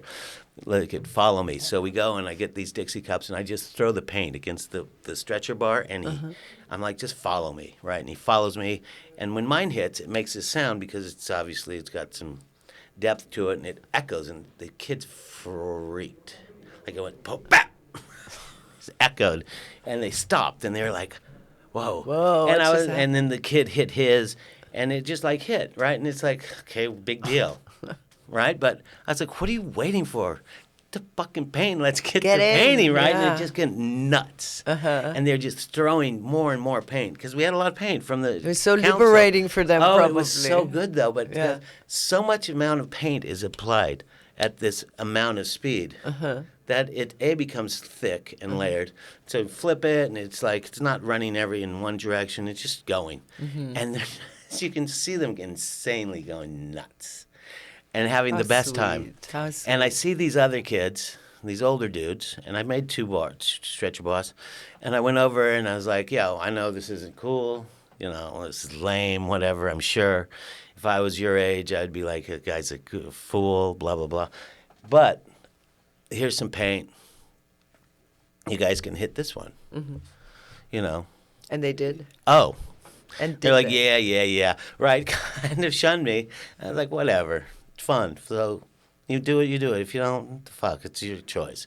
Anyway, go back to these kids, and we have this crazy connection. They're like, Mr. Steve is nuts. In a good way. Not in like a wild, crazy, like he's going to kill us way. Like he's allowing us to really be us. Yeah. And we're doing it. And then this one little girl, I'm like, it's done. And the paint is basically done, but I can see that the older dudes are doing it now. Their own thing, and they're like, their colors are dark. And ours is like this bright. And then I see this one little girl, whatever her name was. She's about to go finger painting. I just grab her. And not violently, but I just grab her and I tackle her. And I'm like, you are not ruining our painting. And she's like, Mr. Steve, let me go, right? Like playing. And she's like, you know, I mean, I take her to the ground, and the other kid, the guy I took him down with me because he was like telling me, Mr. Steve, you're slow, you can never catch me. And I was like, oh, of course, I'm super slow. And wham, and I just grab him, and he's like, let me go, right? And it was like this fun playing thing. And then I took her down. I was like, you cannot ruin our painting. And she's like, let me go. And the other kid's like, let me get off of me. And all the other kids just came and dogpiled me. And just like, not like violently, just like, oh, this is so like fun. Yeah, and the the counselor was like, oh my God, what is this? What are they? They're just having such a good time. I was like, all right, let's carry it in so it dries. We're done. Like, look how amazing. And it had such energy. I've never really used that word of energy within painting. But man, there was so much power to it. Like, I'm so not that guy. They were just going. I know what you mean. They were going, and they were so deeply into it. And I was like, I don't know about you guys, but I can only tell you my feelings, and I think it's really beyond bomb diggity. And like, Mr. Steve, what is bomb diggity? I was like, you know what bomb diggity is. And they're like, you can't use that word, Mr. Steve. You're too old to say bomb diggity. I was like, this is bomb diggity delicious. And they're like, you're crazy, Mr. Steve. And it was so fun. So sweet. And I went back and I saw them I went back to see them. Yeah, I was like, hey, you guys. Like, we painting again? I was like, I was just coming to say hi because it was that time and then you guys would be here. But they would have done it in a second. See how the painting dried, and it was so dope. So it's in the school now, the painting? It's at the center Library Community Center thing. It's awesome. Oh, it was ill. But what so happened then to the I went and older did guys another thing? one, Oh, that one stayed too. Okay. I did another one at the Boys and Girls Club. And that one Where? really There? in Louisiana as well. They were like, "Will you go to the Boys and Girls Club? They've requested if you would come." And I was like, "Yeah, I'll go do the same thing." It was so insane. And Josh, the creative cat, Duck Dynasty, was like He came with you again? always, yeah, he was okay. my guy. And then there was Okay. another guy, Mitch, but Mitch didn't come on these. I don't know why, but it was insane. And we did it again at the Boys and Girls Club. The same thing. There was a rowdy kid, and I grabbed the rowdy kid. I didn't grab the rowdy. I just like put my focus onto this rowdy kid and was like, "Yo, dude, let's get this. Let's get it on with this. Let's get down with this painting shit." And he's like, you could tell he's like, "This dude's giving me a break instead of getting down on me." Blah blah blah. And that one turned out really awesome. Yeah. So good. And I went back again. This could be a couple of thing years now. later. Anyway, I was trying to do this thing with this woman I know at the Smithsonian. I was like, I'm going to go and do a bunch of these. Yeah. And then I want to do a show of it. I love it. No, and videotape, blah, blah, blah. It's not done. It's not dead. But I went back and did it at schools. I did it at elementary schools, junior highs, and high schools. Back And how in Shreveport. did you approach them, or did Yeah, I the Duck said, "Yeah, let's Dynasty do guy this." do it for you? No, but they were helpful. I mean, he was there. I was like, You could roll this out was nationally, this super whole fun. program. It's it was awesome. so good. But I think especially in the South, they call you Mr. Steve already. I mean, who calls their teacher like this here? They're like dude maybe or I something. think, yeah, but I think There's a little kids- more proper there and also more They have religious that. and restricted. So they've never been exposed probably to somebody like you. So don't know, but it was super kind of fun. awakened a part of them because we all Yeah, I was have just that thinking, freedom I'm like, feeling. what do they take back from this? Yeah, no, but that's and what I went down think with is the girl. profound. I was dating this woman who was an art therapist. Yeah. And I was like, I'm just doing this Yeah. from my heart, blah, blah, blah, whatever. I was thinking, if I was a little kid, I would want to chuck paint with a nut job. Hell yeah. Like, instead of being in school for a period. It And it was sparks super something fun. in them. It sparks some different aspect And I of just life think, that they wonder, haven't been exposed maybe to. one of them will be an artist. Free their inner artist. Or whatever. Artist. No, but maybe I- they'll just be creative or I find they'll open up something. Yes, open. opens up something they something. didn't not learn at home or in their environment, and then it had to come in Yeah, I from don't know somewhere how great else. their environments are. Yeah, but I find that always didn't we all have that inspiration when we were kids? Like, I always had like the cool uncle or friends of my dad, who was the musician, and I Oh, want to be yes. like that, and Well, yeah. because there's my also parents were a that- little more proper or something, and then of I was like course. gravitating towards that when there were gatherings or something, because I wanted to know more. I just had the right. curiosity about that, which I wasn't exposed to. Which is. And also, I think it's inherent in you. Like we all I believe that we're born with a certain personality, that you kind of, like have a taste for a certain flavor, in Right. life. Like I'm more adventurous and more courageous than my siblings, for example. And we grew up in the same, Environment. Yeah. Right. in the So I think same that's household. another I aspect. went and did it again here with a group of special need adults, like handicapped, whatever they call it. In a facility. Oh, in a facility, and it was amazing. Yeah. I have a video. I'll send you the video. Yeah, please. Robbie cut it with me. Awesome. Oh yeah, it was insane. Like these. How did people you hook were- that up in that facility? Just through a friend. The guy owned it. Blah blah blah. Mm-hmm. Said, "Oh, I heard you did this," and I went and met with him, and I told him what we would do and, what the price tag was. What did you get out of it? I had so much fun. Yeah. I mean, I make the stretcher bars and all of that, and Yeah. then we paint, and then I take a couple of paintings. We split it, like at that kind of thing. Like they can do whatever they do. I'm I mean, not it's their the most art rewarding curator. thing to do an act of kindness that makes others happy. I think it's But like, these people were so deeply into it. yeah. And they were, at the Center for Special Needs. And I'll show you the video. You'll be like, wow, it's heavy. It's touching. It's yeah. heavy. It's so touching. But there's a guy in a wheelchair, or a woman in a wheelchair, and we pull the wheelchair up right next to the thing, and she just has the paint, and she really is not knowing what to do, and just chucks against the thing and makes it beautiful, just like it hitting. It's not like some crazy fine art, but Yeah. oh man, the energy behind it is so wicked. Look what we've. The dentist is back finally. we've just- He's drilling on that guy's From his molar lunch that I break. saw down there. He's like, Oh, they're doing piercings at Rudy's, Yeah, like right. some major bone piercing. they're just throwing a little tab into the guy's femur. Anyway, Dr. Matt is not going to make the day. No, this is kind Oh, of. shame, shame, shame. No. Can I go to the bathroom? Yeah. That I'll would show be you where it so is. helpful. Sorry, Giuseppe. I was trying. Maybe the Maybe the dentist is. It's in the toilet, yeah. It's here. Hold on. In here? Or Can I bum Yeah. a cigarette? Just kidding.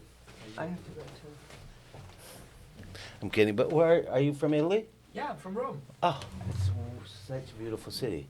Have you been? Yeah, I have. Luckily, once. No, a couple of times. Did you ever go to Stadio de Marmi, which is close to the stadium, and Mussolini built it, it's all marble. I think so. And that's where the skaters go, and there is a big Oh, but I was wall. not there for skating. I was there for commercial stuff, like just working with a production company. But they did. Do you remember the Martini Man? No. It was a commercial that was really huge in Italy. For Martini Rossi. Yeah. This guy with sunglasses, but it was in the 90s. Yeah. Yeah, but he And was there like the cool. tall actress, there was There was Charlize. Charlize There Theron. was the first one in where Yeah. the Oh she's my walking God. away. Yeah. Are you kidding? But Yeah. those are the guys I was working with, and then they did Vespa. They did 50 years of Piaggio. Piaggio. Yeah, so they did like a La Dolce Vita one, then they did Yeah, I a remember. Quadrifunio one, and then they did the Future, which was green. And but the La Dolce Vita one, well, everything was shot down in Rome, but we would go to the fountain. Yeah, the Trevi. What is it called? Trevi. Trevi. I cannot ever think of Trevi. But every night after we would get done working, we had scooters, we would go. I mean, I would go, and whoever else on the production team.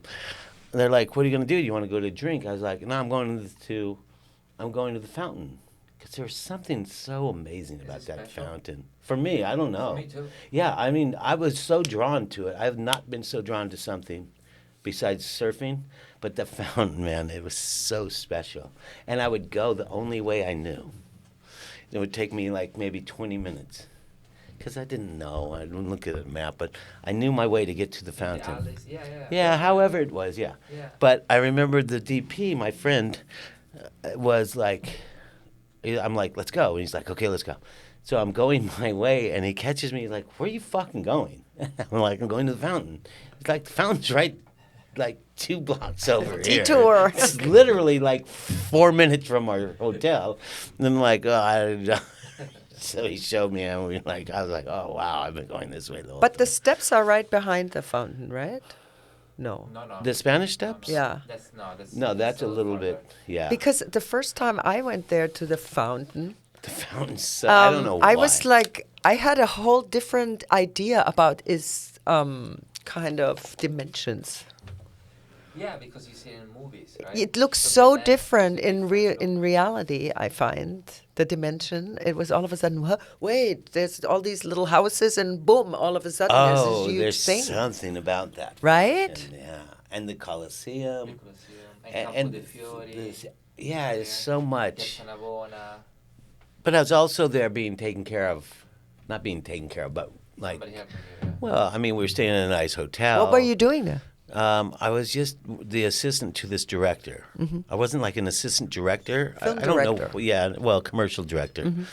But he was like, "Yo, come, I pay you this much, and you just hang out with me," because he was That the works. director. Oh, I was like, "Sure," and the money was good. But Sign yeah, me but up. I mean, you got paid, whatever. But you had a nice hotel. You had meals. I mean, it was like.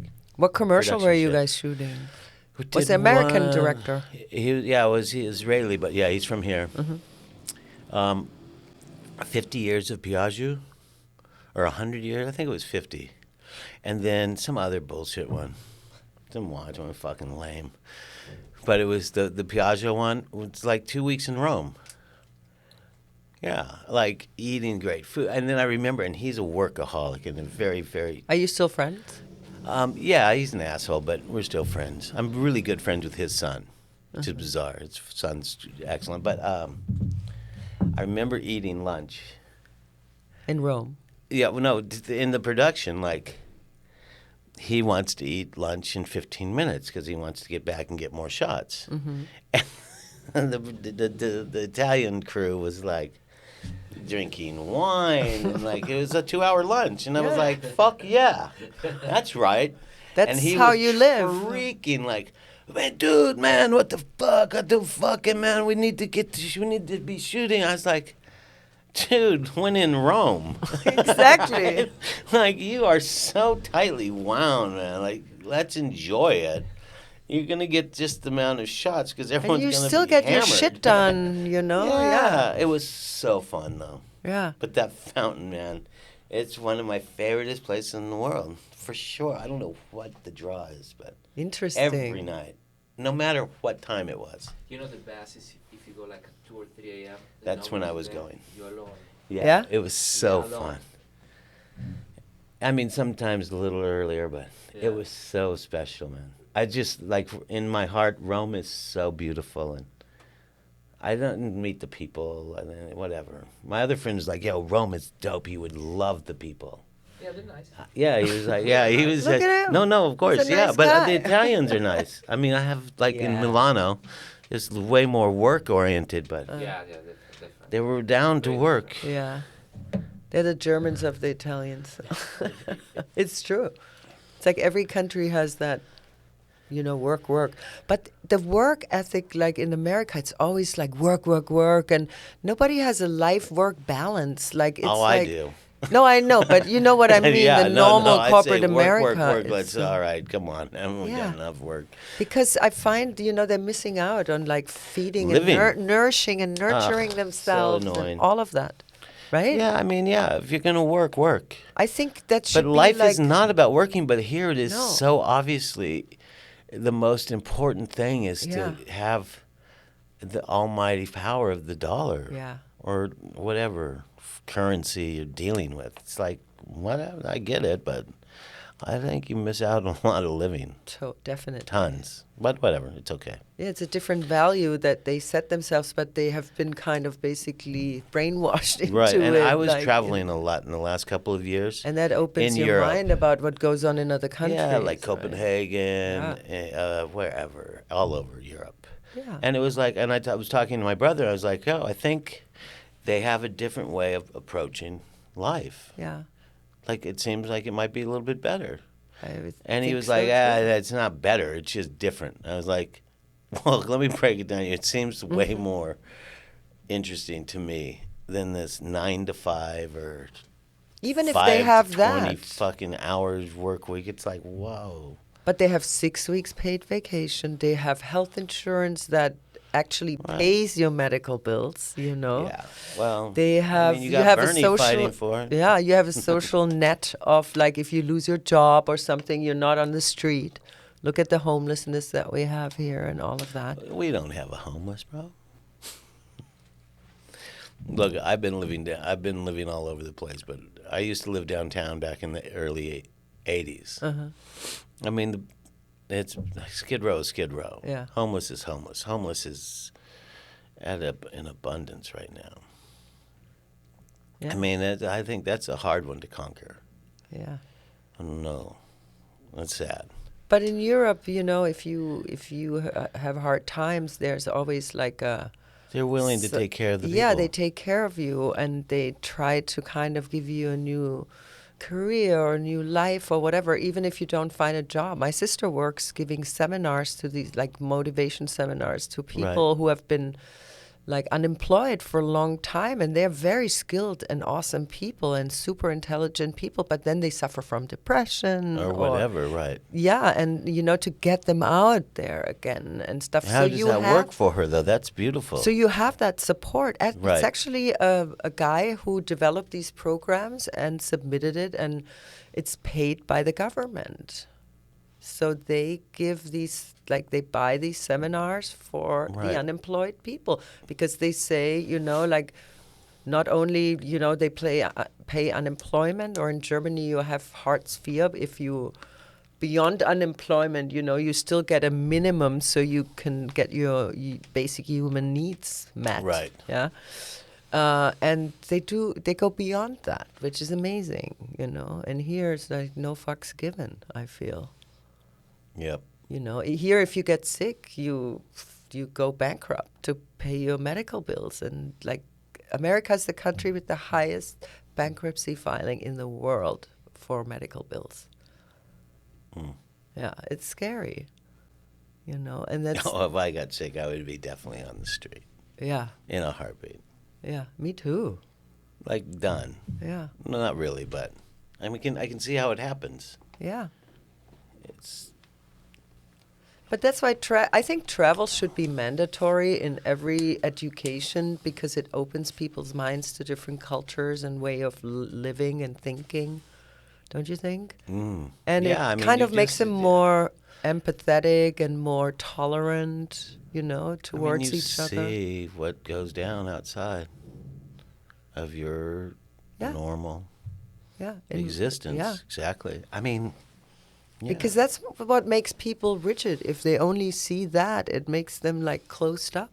Right. And then everything, then it's us and them. You also, if you travel through the states, you see a whole different way of living. Yeah, the Different flyover types. states, kind of, right? Well, yeah. Everything I in don't the know. middle. We've all gone. For me, we've gone all over playing Me music too. and skateboarding and all of it, and you see it. I've been in And probably more arts. states in America than most of my friends that are from here. Right. Just for work, and I've driven through all states. Like Montana, you just fly into one airport, and then I had work here and here and here. So I rented a car instead of flying from Big Sky to Billings or whatever. I would drive, and because Montana's beautiful. Beautiful. Amazing. Utah is beautiful. Yeah. Arizona, Idaho's there's gorgeous. beautiful. Yeah, it's New Mexico's there's a lot of gorgeous. beautiful stuff. Yeah. Yeah. Texas, I love Texas. I don't know Texas well. Only the big cities. It's giant. Yeah. Did you and they also have their own, it's, I don't know, it's just cool how people, like New Orleans, they have their way of doing. New York is Jersey is their way. I was up in Pennsylvania, up by, they have their own way. It's like kind of cool. Regional, kind of, yeah. Regional existence. That's And not yet- even really right, but. No, but yet they have their accent and their little, like, Philly cheese steak sandwiches or whatever, and you have this and that. But still, like, a friend of mine calls it always the United States of Generica, because you can go east, west, north, south. You have your Walmart and your Starbucks and your this and that. Absolutely. It's gentrified, Very. which is different in Europe. No, it's 100% You that. go to the next What do they village call and it? they have a different kind of bread What already. is it, the Generica?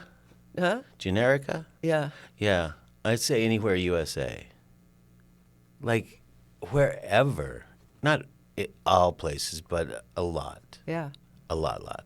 Well, that is not Like the where I people's go and where my fault. father is, no, it's not the people's fault. It's actually the corporations who want to take it over. It's the people still maintain their little regional customs and habits and whatnot. Right. But I think it's more inherent in Europe that it's more regional, Alone you fly an hour and you're in a different country with a different language and a different cuisine and everything, history and Yeah. But I get you. I enjoy that in America too. Like, Oh, well, look at it. Louisiana, New Orleans, like it's how a can you whole can't different sit world. there and think it's going to be the same? Because it's definitely going to be different. Yeah, they want to But make us then the same, but there's it's not going to some happen. similarities in the States, like Europe a little bit too. But like you said, the cuisine, the language, blah. But I was in whenever, Nice, and it kind of looked similar to some of the same alleyways of Copenhagen. Yeah. But different, you know. Same with the Same but alleyways different. in Shreveport and Houston. Way. But it's amazing. Life is dope. Yeah.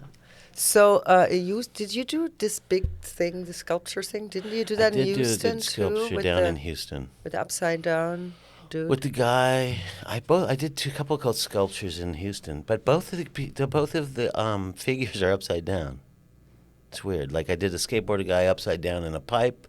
I did another one, a bike guy upside down on a wall.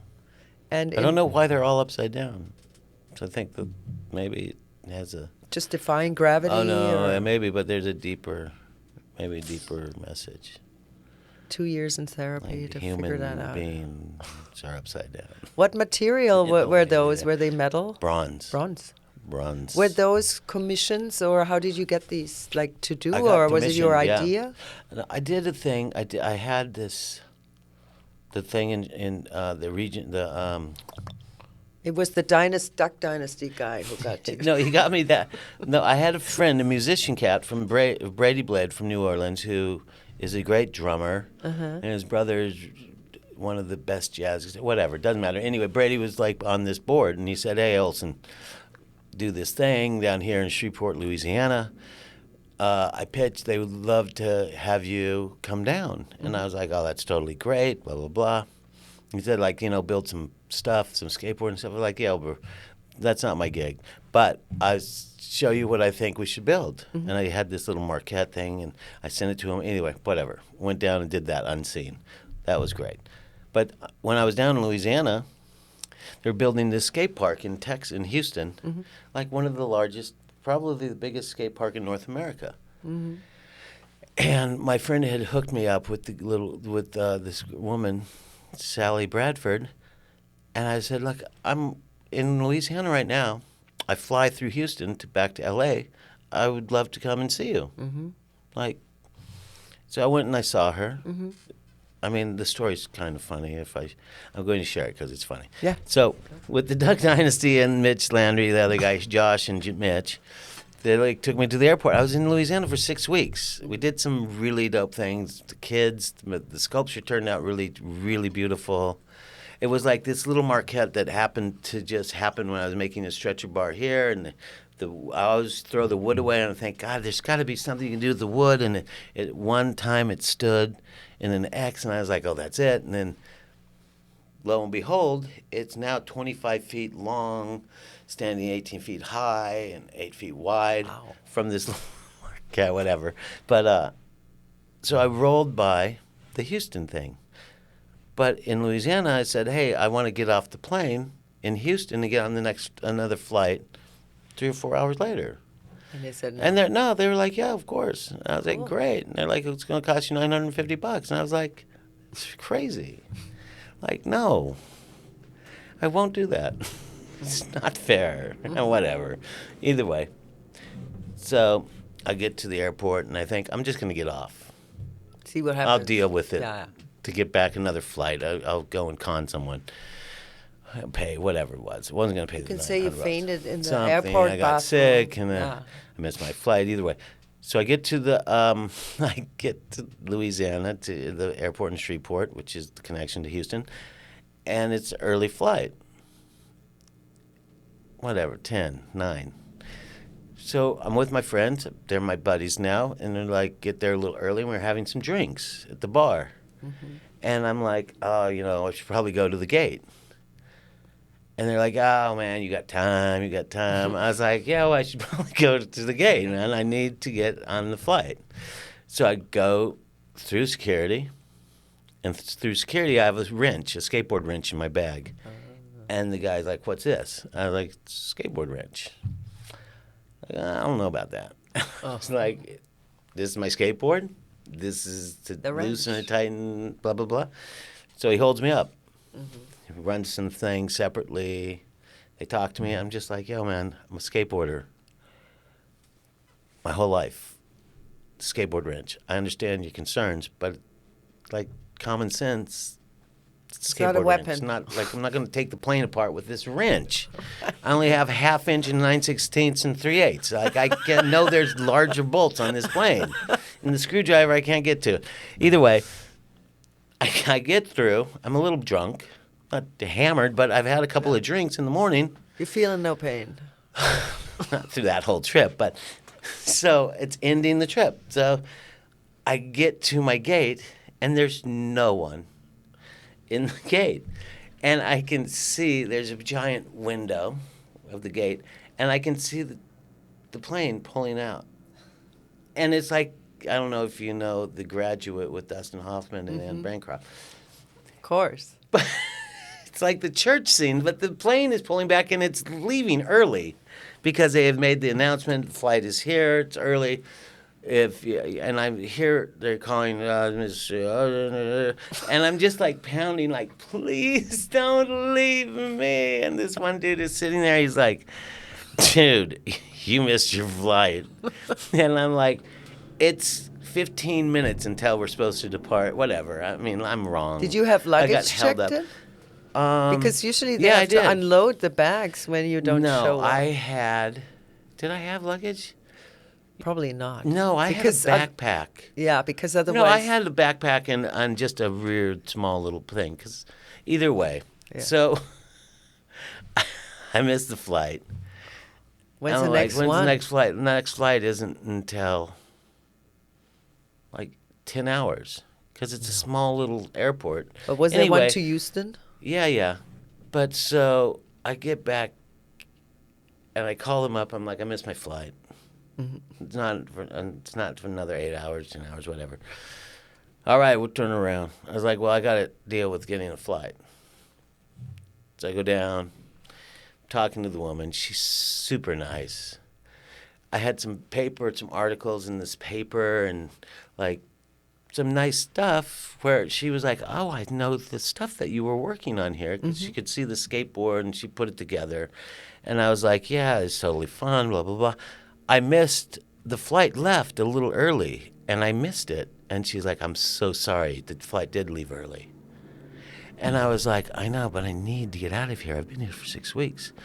And I was going to stop in Houston, and I found it funny. And she was like, oh, I'm so sorry, Mr. Olson. And if there's anything that we can do to make it up to you. And I was like, well, I want to get off in Houston because I'm going to meet this commissioner and then get back on the next flight. And she's like, that's so easy. See, you just have to find somebody willing. Yeah, to she was do so it. nice. Awesome. I was like, I just so it was wanna... a blessing in yeah, of course. disguise, the missing the plane. She said yes. And I was like, but this flight's too late. I need to get the next flight out tomorrow morning so I can get to the... And she's like, of course. And then you just get off the plane, and then I'll book you on then an hour, 3 hours, whatever. Perfect. And so then I went by and I saw the woman, Sally Bradford. I went to the skate park, and they were under construction, but I happen to know all these cats from skateboarding that build these parks. And I see Shaggy and a couple other cats, and they're like, what are you doing here? I was like, I'm seeing Sally. And they're like, oh, blah, blah, blah, whatever. And she commissions for... She commissions for the city of Houston. And so I met with her, and she saw, like, she could see, like, oh, this dude's committed. He, like, got off the plane. He's working here. He stopped. He came over. Seems he's pretty genuine and nice. He knows all these guys on the crew. Blah, blah, blah. And then she said, okay, send me, what you want to do. And I sent her, and she said, no, we can't do that. And so then I said, oh, I'm going to build the bronze guy upside down, a big pipe, blah, blah, blah. What did you first submit? Something I don't know, something lame. Okay. I don't remember, but something that they didn't want. Okay. And I understood, but then I sent it, and they were like, yeah. So and the upside down guy I'm going was to present the it to thing. the board. And she's like, oh, they bought it. Wow. They're in. And I was like, wow, That's amazing. awesome. Yeah, That's I was awesome. excited, like. Yeah. And it went on. And then that one got in. It was, like, pretty simple. But was it also involved in going there and making it there? Or I made it in L.A., Oh. and then I drove it from L.A. to Houston. I went by Alamogordo in New Mexico and picked up my German friend to help me drive the leg of Texas. But it was huge. And he just had a heart attack. How did you? No, just No? the figurine was life size, but it fit in this Zion wagon car. And the Who are round they- thing was like, in pieces, or The was round it? thing was in Houston. Oh, okay. It happened to just be like a couple miles away at this because they turned pipes there. But the Zion, The my German- friend, was like, "Oh, Zion will give you a car. You just have to post on some social media." Why? Because They he give you a rents car. cars. Well, Zion, the car company, they're like, Ah. and I was like, "Cool, all right, done." And so I drove it there, and I drove home. But when I was driving there to Alamogordo, which is in New Mexico, which is in the southern part of it, I was going through a border check, and I have this. State border? Well, it's just a border check, like because it's by the border. Oh, out but in New Mexico. Yeah. In Mexico. Anyway, but the guy's like, "What do you got in the car?" And it's this bronze skateboarder thing. I was like, "Oh, it's a bronze statue. I'm going to go and Deliver it. I'm putting it. Yeah. I'm installing it down in Houston." He's like, "Pull over." Of course. And so he pull over, and I think it's no big deal. They're gonna look and they're gonna see. And he's like, "What is this?" And I was like, and I showed him some pictures of the general renderings, blah blah. He's like, "Oh, that's cool.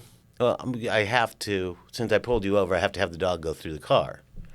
And I'm like, "No worries, right?" The dog goes crazy at the trunk. Going nuts. And the guy's like, "We're going to have to cut open that statue." And I was like, "You aren't touching the statue. You cannot cut this. There's nothing in the." And I explained to him, like, this car is a loaner from Zion. There's probably someone who had marijuana in it before me. And they let me go. But he was so adamant about cutting into the bronze statue. I was like, "Yo, dude, maybe it's a chemical in the statue that's driving the dog nuts, but I don't have any marijuana. You've checked the car. Yeah. There's no marijuana. You can hear that it's hollow in here.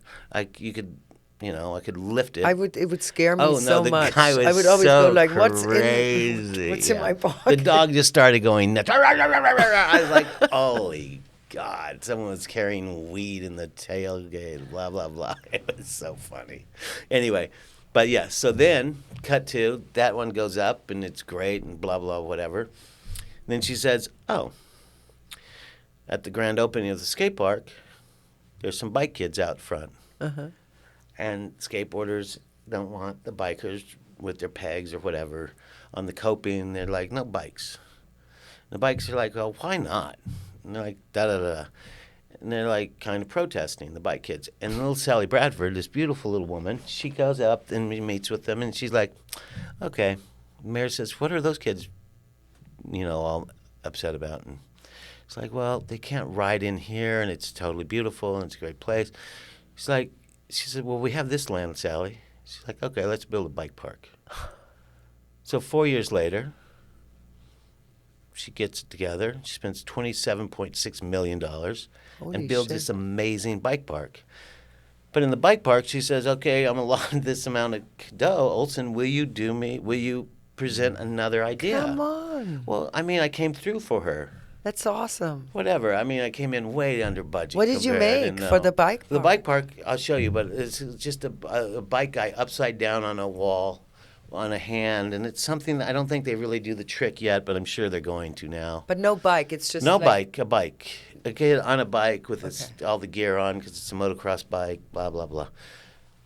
Wow. And she was like, "All right, present." And I presented, and I was like, "Well, last time I kind of shot myself in the foot because I didn't really know how much it would cost." So she's like, "Yeah, sure, but just, present. I have to go through the board again." Yeah. And she called me up, and my mom had gotten sick. And I remember she was like, "Okay, you're awarded the job." And I was just like, who cares? Not to her, obviously, but I was just like, my mom is dying. Who cares about some fucking sculpture thing? One of my favorite people is going, like, whatever. But then I finally put it up, and when I put it up, it was such a different scene than the first one. Because I had to deal with, like, contractors and the city and engineering and this and that. And thank God the guy from Louisiana, Mitch, not the dynasty, but the other guy, had built the Houston Texans stadium down there. Okay. And knew, and Wow. like they came down and helped me do the first one install Uh-huh. with my German friend who had had a heart attack like 3 weeks prior, who's jumping around like, yo, dude, you're just here to drive. And he's like, Ole, I have a new heart. I'm good, man. Everything is working much better than before. I'm just thinking, I remember when we'd be sleeping, I would have to go in and I would check on him because he was on the couch with this one friend of mine. I was just like, is he breathing? Oh, God. Oh, he is. Thank God he's breathing. It was funny, though. But then Mitch introduced me to some guys, and he came, whatever. He got up and went up. But it was like jumping through some hoops because there had to be some engineering involved, which the first install didn't have that because it was so close to the grand opening that... Yeah. But that's but like 3 pieces and all kind of by but missions, and that's amazing. The best of it all was the contractors that had been there, and the bike park had tons and tons of delays and building things and way over budget, and they were just used to it. And I was like, yo, just pass. Like, this is how we're going to install it. Well, we need the engineering, the moment, which is like when it tips at 140 mile per hour winds, wind resistant, blah, blah, blah, all this. And it was just like, wow, this thing at times they were like, it's never going to get in the ground. And I was fabricating the wall down there. So you go from this little sketch to then doing the actual bronze sculpture. But a model, Here. a small. Not even a model, just a sketch, a render on the computer. Yeah. And the guy who did my render, always to help me do the rendering, he was a fast operator, had died as well. So he helped me do the pipe one, which is like you combine things, and then I'm like, yo, take this out, he's a much faster operator. He died before before the bike guy went up, which was a drag. But, so it was in honor of Lloyd and my mom. But the wall, that was it. When it finally was stood up in where we were fabricating that, I'd never, you have this idea. But when you say fabricating you Fabricating means sketch you're making a you wall. make a model. No wall, no model. Okay. Correct, right? That's it, yeah. Yeah. Thing. There was a point throughout that was super nice. Yeah, that one's good because it was at the 50th anniversary of the moon landing, and you can see the moon through the tire. Oh, It just cool. happened to be there. But So they make a 3D. no 3D. I'm building this wall because I'm not going to build the wall and transport it down there. I've shipped the sculpture itself down. And so I'm with these guys who I don't really know, but they're like in good faith. And Mitch, the kid from Louisiana, is introduced, and he's there, and he knows because we did the first one. But these guys have no idea. And then the statue or the sculpture shows up, and they're like, "Oh, damn, this is cool." Now they've gotten a little bit more invested, Attached to it, yeah. but their motivation is more. It's not even the right word, but they're down with it. So then we've been building the wall. Then the engineers come in, and they're like, you can't put it in like that. And the contractor's like, no way, that's not going to work. And we're like, we're trying to, not wing it, but we're trying to mount it the way we think. And it would work, but whatever. Then we're dealing with the engineers, and they're like, the one kid, who's a kid, he says, look, you're putting up a block. You're putting up just a big piece of metal that is blocking wind. And we have hurricanes down here, and the wind gets up to 120 And it's in a miles per public hour. park. Yeah, His He kids says, like- now, if you were to put holes and allow the wind to pass through, I was like, I'll be right back. I was like, are you seriously telling me I can put... He's like, I'm saying, are you advising that holes would make all of our nightmare go away? Yeah. Well, aesthetically, I think that's so much cooler looking anyway. I'll be right back. And he's like, okay. So it was a beautiful So I went and I mistake did it. with the whole. Well, it wasn't yeah. even a mistake. It was Yeah. just like a beautiful correction. Yeah. Well, correction. Yeah. Whatever. But Anyway, an then they got accidental crazy design, though, kind because of, then yeah. they wouldn't. But when we finally got it all done, everything was in, and it had to go down 5 feet with this whatever bullshit stand. Not bullshit, but this big giant stand out of I-beams, blah, blah, blah. And we stood it up inside the place. It almost touched the ceiling, and the ceilings were like, I don't know, whatever. Let's say they were 28 feet high. It was like 24 feet high, this thing. And it was really cool to see it go from this crazy idea with Lloyd To that. the New Zealand crazy man who's in, doing the rendering, to seeing it standing. And it was like, wow. And now I want to see it in the park. And now it's in the park, but the resistance and all these people were doing was trying to make sure it was safe. Yeah. Exactly. But it seemed like a resistance. But I was never like, hey, come on, da-da-da. It's just like always. And there was one dude who was like the foreman, this guy, Art, who's on my side. And I was like, yo, I need a backhoe. And he's like, we got a backhoe over here. You don't have to bring one in. And I'm limited on my budget. And, yeah, it happened. And it finally went in. There were some things that went down. But when it was done and the grand opening, all the dudes that were just making sure it was like the hard-ass contractors, we all were, like, so ecstatic. They're like, yo, man. Thing did it. Looks Here it very, is. It looks really good. Yeah. It looks really cool, man. I was like, you're an asshole. The one dude for sure, I was like, dude, why were you such a dick? He I had was to. like, no, he was like, I had to be, man. I Yeah. had to be. I had to be. And I was like, I get it. I don't think you're really that much of a dick, but you're kind of like, you wouldn't even smile. I was like making funny jokes, and you were like so serious. Like, Oh, really? yeah, he's like, well, man, I just got to tell you, it looks good. I was like, well, I thank you. You should lighten up still. Yeah. It was so No fun. kidding. But anyway, Maybe so that his, was that. his job kind It of was fun, though. made him like that. He went to kind What was of the serious job? guy.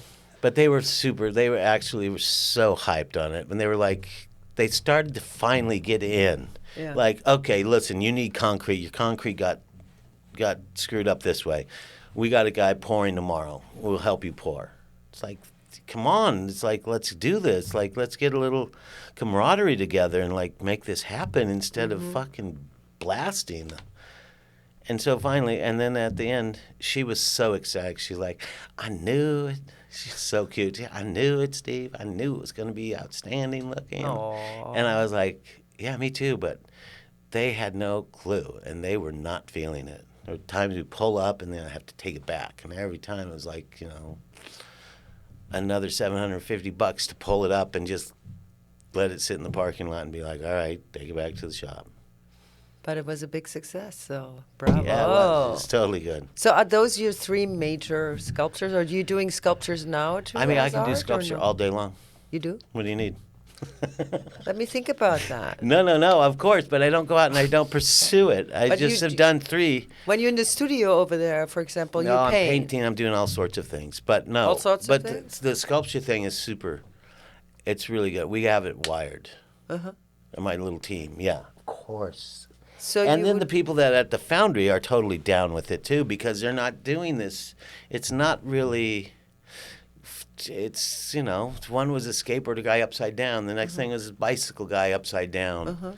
Like it's like not your typical sculpture thing yeah, or yeah, bronze. of course. Yeah, they're great to work with too. Awesome. And like, oh, how's it going to be? And it's like. And it's That's how more it's of gonna look. a team effort, like because when you paint, it's you and the canvas, right? Like when you make a or sculpture, whatever it's a it may be, yeah. collaboration. It's a hard collaboration. I remember I Yeah. had a girlfriend and she said, what did you do? And I was like, oh, I did this sculpture. And she's like, you don't sculpt. And I was like, well, kind of I do. Yeah. Like we don't sit there and do the bronze because there's someone who does bronze better than we do. Yeah. But we do all of the preliminary, we do the clay work and You I mean, create I bring it. in cats that can do things that are better than me at certain things. But yeah, I mean, like now it's done. And then she was like, oh, sculpting is like, working with stone. I was like, you're so you're out of touch. Well, that's a limited thinking. It's a certain, yeah, and she's just a know-it-all. I was just hung up on her. I was like, I'm done with you. Bullshit and fucking. Because of the talking- sculpting. Just talking shit because you're pissed that you're not doing anything interesting. Whatever. Maybe not, but. Well, she was maybe thinking old school that you have to take away the Go stuff of fuck the yourself. stone. Yeah, that's there's- great. You know what we're doing? Yeah. Cutting our there's hands all with chicken kinds of- wire yeah. and building There's all- skeleton out of rebar. And That's awesome. it's lame, whatever.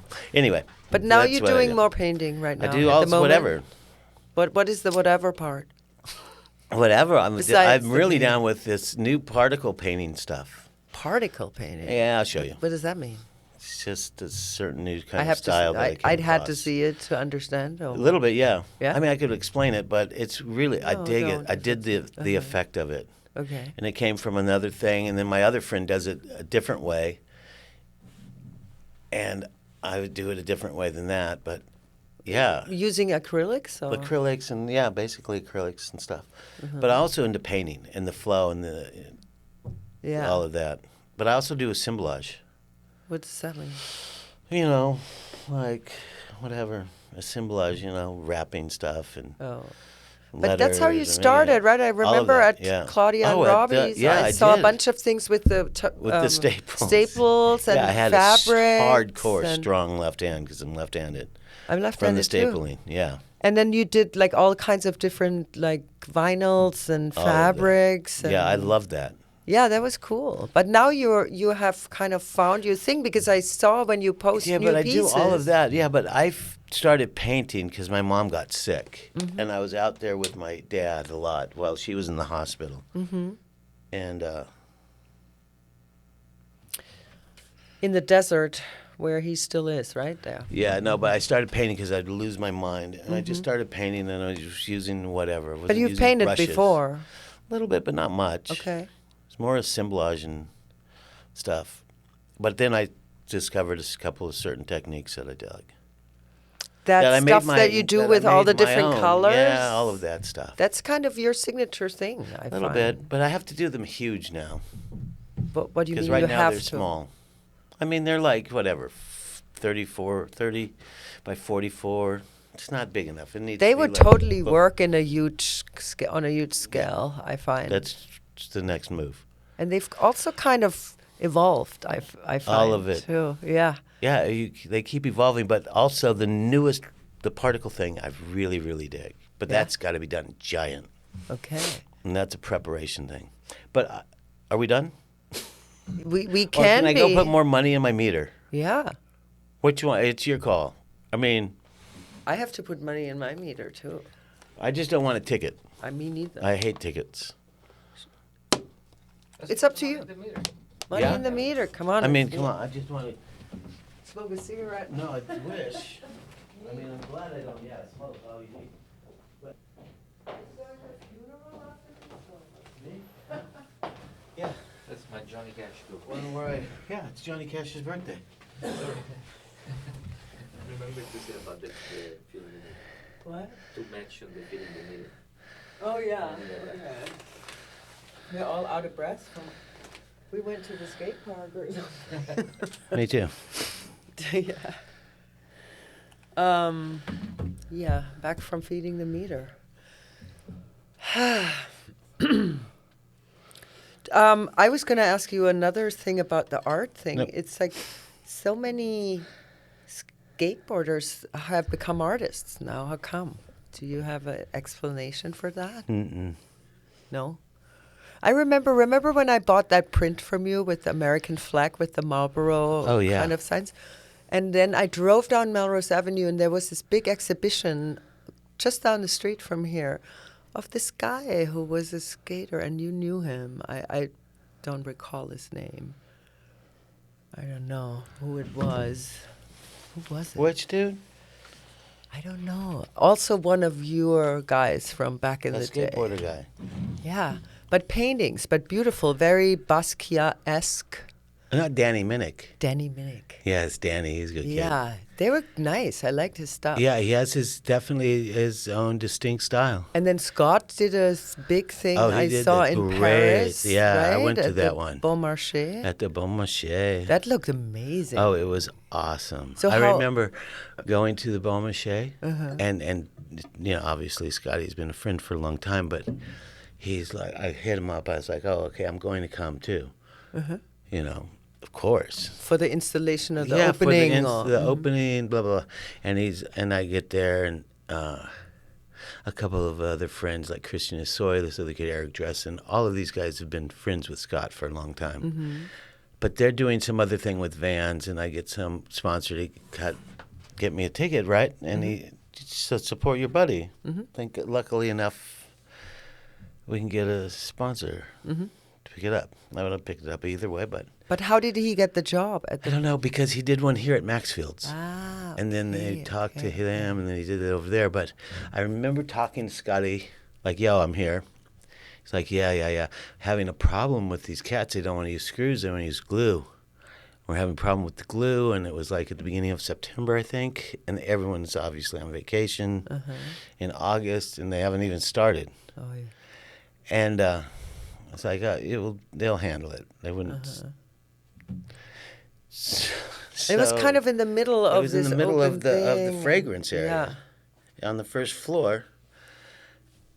And he was like, "Oh, I'm going to mirror it, and it will disappear. And then it will be high enough because it stands on a platform, whatever, high enough to be on the second floor, basically eye level. And you just That's go a through the cool trap idea door. with Oh, the it mirroring. was so good. It's like a Because Duck I Aitken went- kind of house. I you know, went remember in that? like thinking, I haven't talked to him. And it's the opening is happening. It's good, and I get in there and they have just a version of this, just the ribbing of the skeleton of it without wood or the mirrors or anything, and I'm like, wow, they didn't get it done. That's so lame. I'm standing right next to the one, right, with the mirrors, because I couldn't see it. It was like, I could just see the reflection of it. It just looked like more fragrance counters. Cool. And I was like, dude, he's like, So it blended what do you into think? the whole. I was like, I'm so sorry. He's like, what are you talking about? And I was like, you didn't finish. He's like, it's right there, right? It was so funny. And it was so awesome, man. Cool. So he created that illusion. Yeah, it worked. So, but he was also a skater. So is a skater, and yeah. funny enough, is doing sculptures and Yeah, art he as does. well. He did that one. It was great. Yeah. Yeah. Oh, that was his first one. Oh, the Maxfield. I think so, one. but he also is like interior and designer. Okay. And then the other dude there. So I found like that's interesting how your art form kind of switches. I don't know, but into can I get different- another water? Yeah. Should I get it? Where is it? No, I'll get it. Okay, I have 2 minutes left, too. Just kidding.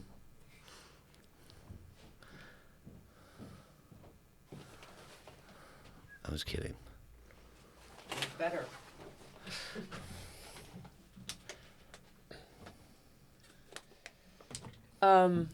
Yeah, so I found that's interesting how so many ex-skaters or still skaters, because I believe you're a skater for the rest of your life, right? If you are. Or whatever, as long as you can do it. It's like they ask Keith Richards, why are you still playing guitar? He's like, that's what I what he fucking does. love. That's what I do. Right. Why would I stop? I mean, yeah, you know? skateboarding is skateboarding. Yeah. And then I mean, we skateboard. It's fun. It's what Yeah. you do. I don't know. Why would Someone's you like, not you're do almost it 60. I anymore? think, you know what? Are you going to tell me, am I too old to play on that toy? Because I've been hearing that since I Right. was 7. yeah, You know, can you come up with something new? yeah, stupid. Whatever. Yeah, But I get it, but I don't accept it. yeah. But yeah, I like As you skateboarding. should. Skateboarding's fun. You know, Giuseppe told me today, I didn't know much about it, but I knew a lot of the old skateboarders have monetized on being in all these computer games and stuff. Oh, some. Or some, but I said, what is that computer game? And he said, well, it's the kids like on the thing Oh, with they their love it. thumbs skateboarding. Tony Hawk's Yeah. pro skater. But they never get off the Number- couch, you know, like, but they're Well, skateboarding yeah, but in there's their game. yeah, but here's these the kids. here. I think What do you think about that? it's fantastic. Is it? Yeah, it's cool. Have I you mean, tried it? Yeah, I'm not into it. Me neither. No, I'm not but into it's cool. I mean, I don't hate computer games. I'm just not into that. But Yeah. there are kids that, I mean, within a computer game, you do combinations. Like combinations you probably couldn't do realistically. Well, there are now kids that do the combinations because of the in computer real game. time. Oh, yeah, for Because sure. it's I'm Well, gonna- yeah, maybe because of the computer game, but it doesn't matter. It's just like, the homeboy skates like Tony Hawk Pro Skater, Yeah. you know, and he's doing these combinations that you wouldn't have thought of. So do you think some of these guys who are sitting on the couch with the game are also physically being skaters? There's probably my kid used to play Tony Hawk Pro Skater. And he's a professional skateboarder. Yeah. Yeah, a lot of them. I mean, all right, you go skateboard, and then you come home and you're burnt and you're tired, and Yeah. you keep skateboarding, but Like just you on the in video Japan game. on the top floor, Yeah, sleeping.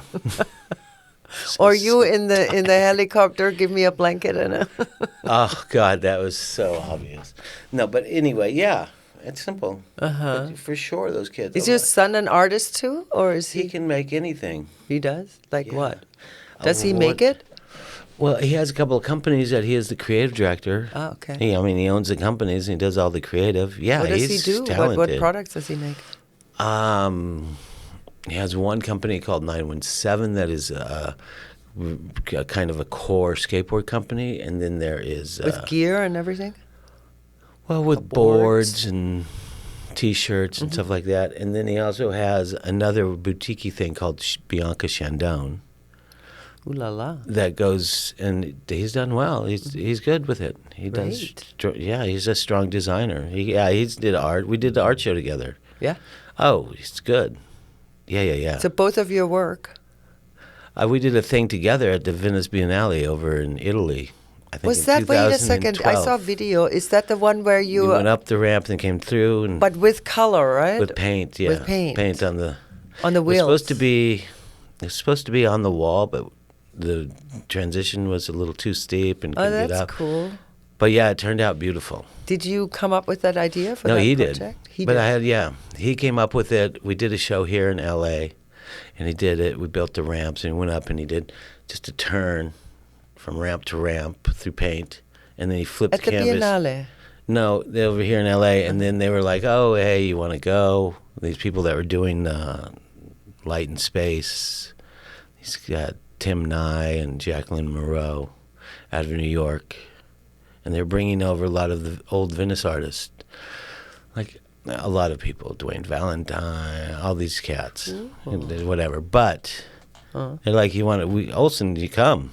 Yeah. You know, I was like, yeah, that's great. I'm really not interested in going and just going to the Biennale. I'd love to go and Do something. yeah. And they're like, what can you guys do? Yeah. What can you do? And I was like, well, my kid did this. Uh-huh. And they were like, oh, let's do that. Together. Yeah. I was like, well, we'll do it this way. But how did you do it one time, or were there Only one time. only one? I mean, time? not one pass, but one time. certain time we went slot. through. Yeah, we were in a little plaza.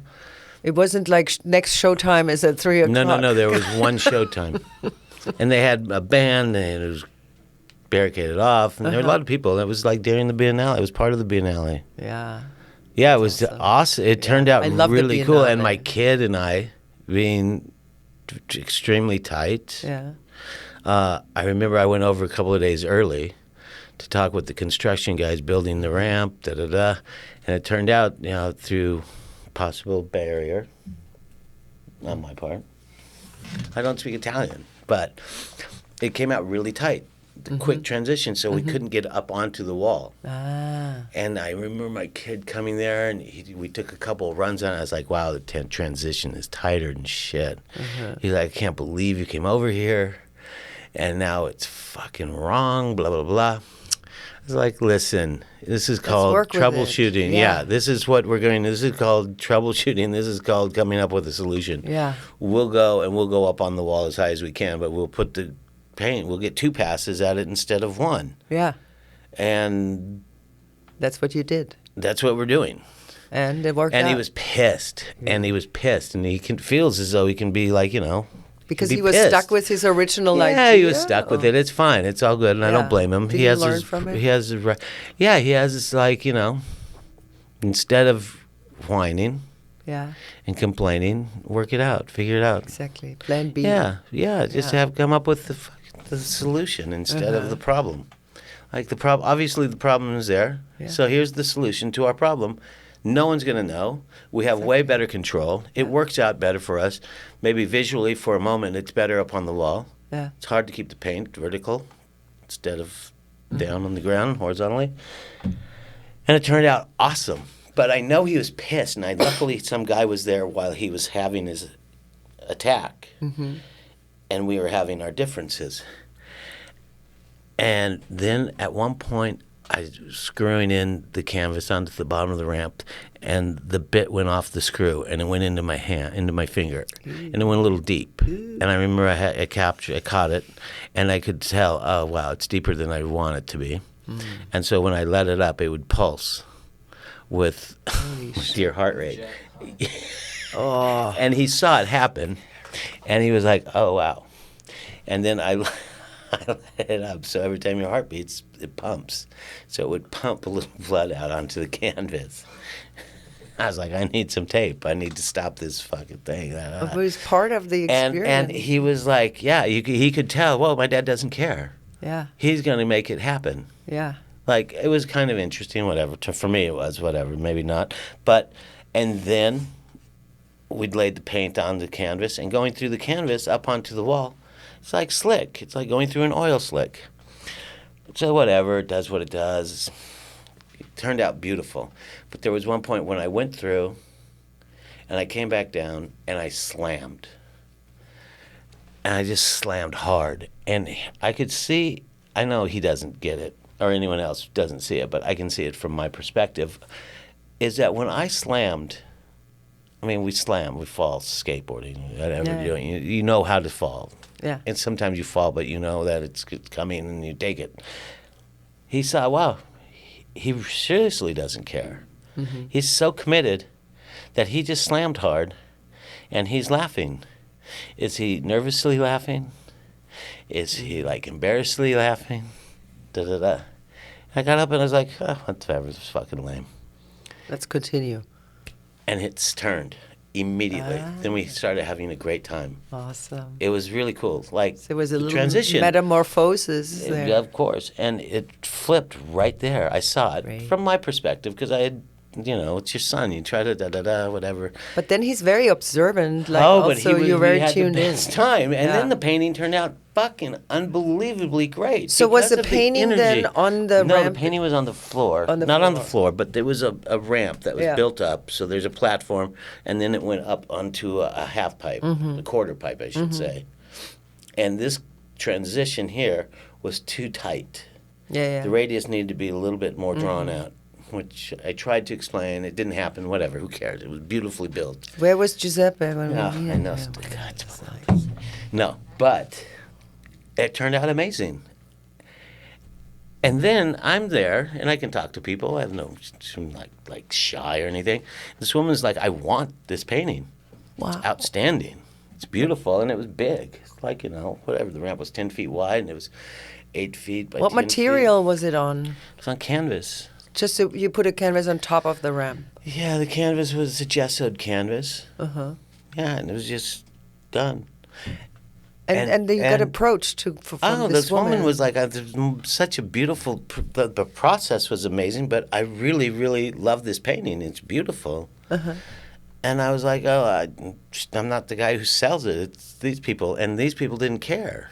They were, Who were trying these to people? The the people that Italians? brought us there, not the Italians, Oh. the New York kid. Yeah, he was like, what do you think? I was like, man, this is what you do. You're a gallerist. Come on. Sell it. She wants to buy it.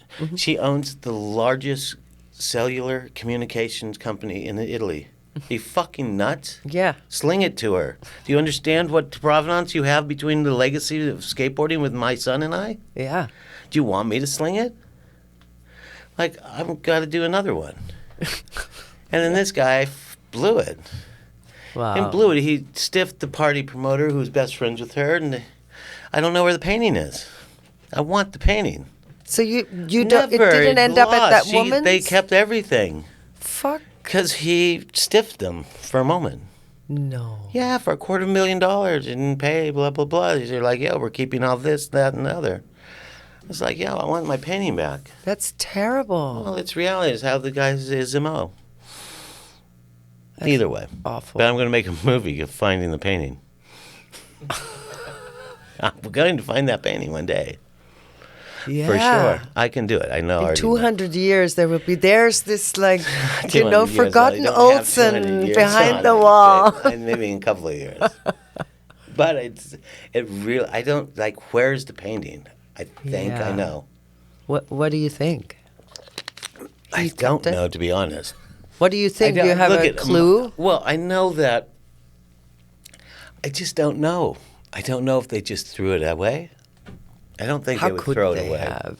Well, because the woman wanted it, and the woman was friends with the woman that was the party planner, who did all the stuff and rented the villa, and then Courtney Love was singing like La Dolce Vita and Under My Thumbs with an orchestra. I mean, it was a big, giant thing. Yeah, yeah. And this woman, you know, she's a big party planner. She just happened to be friends with, so I can get in touch with her. Yeah. And she has it, maybe. How many years ago was that? What are 2011 or 12? 11. That's too many years Thank ago. You. That's You better 9 years get ago. June. Yeah, thank you. You better That's get so good. I didn't, on I it. was wondering. I don't look it up. You But get on it better. it was at 11 or 12. Yeah. It was 11. It was insanely fun, though. Call it was that so fun to go woman. with my son. We need the painting. To make the movie, it would be better to not know and actually set it up. But, you know, it's filmmaking. Is it an undercover guerrilla movie that you're gonna make yourself, like with the Well, I hidden shoot camera? on my phone. Yeah, or the I shoot hidden on the camera phone. in your hat and stuff. You just shoot on the phone. Okay. Yeah. I mean, it's 4K. It's all good. All right, keep I shot me a film posted. in Paris. I shot with in Paris 2 years ago. I edited it with Robbie. I shot it all on the iPhone. Yeah. Well, yeah, we drop it to black and white, tweak it. It looks so awesome. I got to finish it. What film is It's it? called More The Pusher. more an art film, or does it have a narrative? It says, yeah, it's cut to Take 5 by Dave Brubeck, which is an expensive song to get the rights to. Yes. Which is probably wrong to use. But so there's no dialogue in it. There's or no anything. dialogue. It's It's just just music a and man pushing from the Eiffel Tower all the way over to the Trocadero. Not the Trocadero. I mean, from the Trocadero all the way over to the Republic. Okay. So it's the pusher, and he pushes through, and I play the guy pushing. So and that's once a he new art ends up- form. Once he ends up in the Republic, Republique. there's the cutest little kid.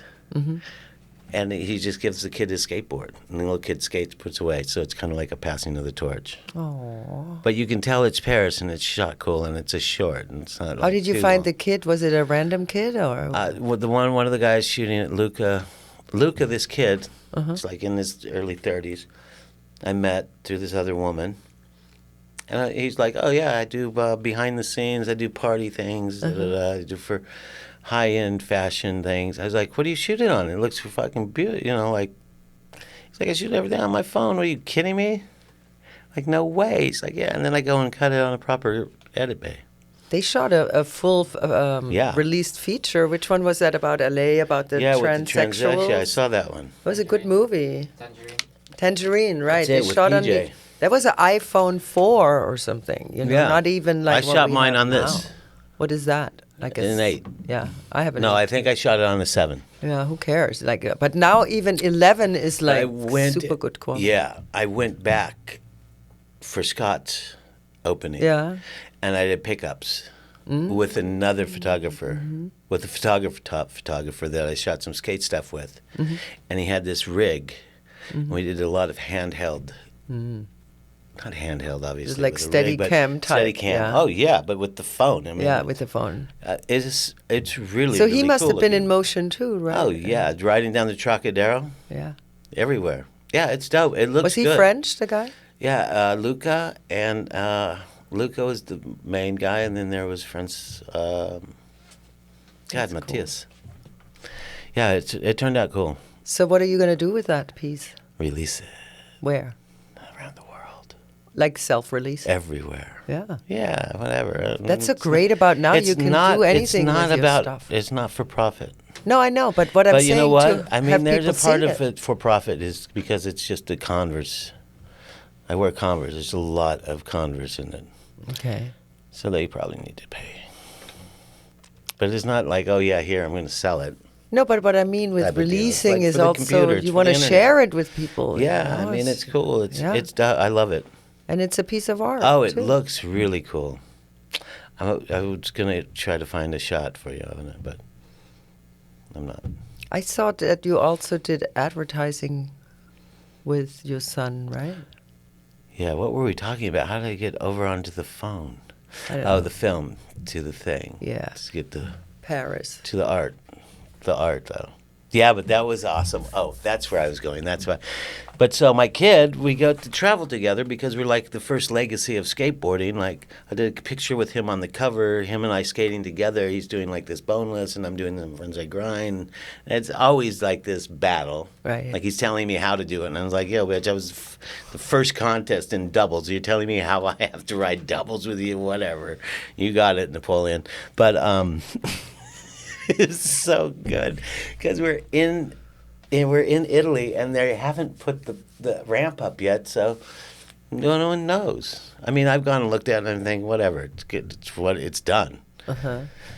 I'm not gonna say, oh, rip it down, but we're staying with these other people. One is like a band leader. I want to say for the Letterman show. This super nice Italian. I think he was Italian. Where were you? Where in In Italy? Venice. Venice, Because okay. he's going to conduct the Courtney Love Orchestra. And then there's this other woman who works with Lou Reed and Marion Faithfull as some other musician. I don't know what she does, but we're all staying in the same thing. And then with this writer from L.A., Tibby, who writes for all sorts of publications, but me and my kid. And it's like, the restaurants close kind of early in Venice. I don't know why, but so we're cooking pasta.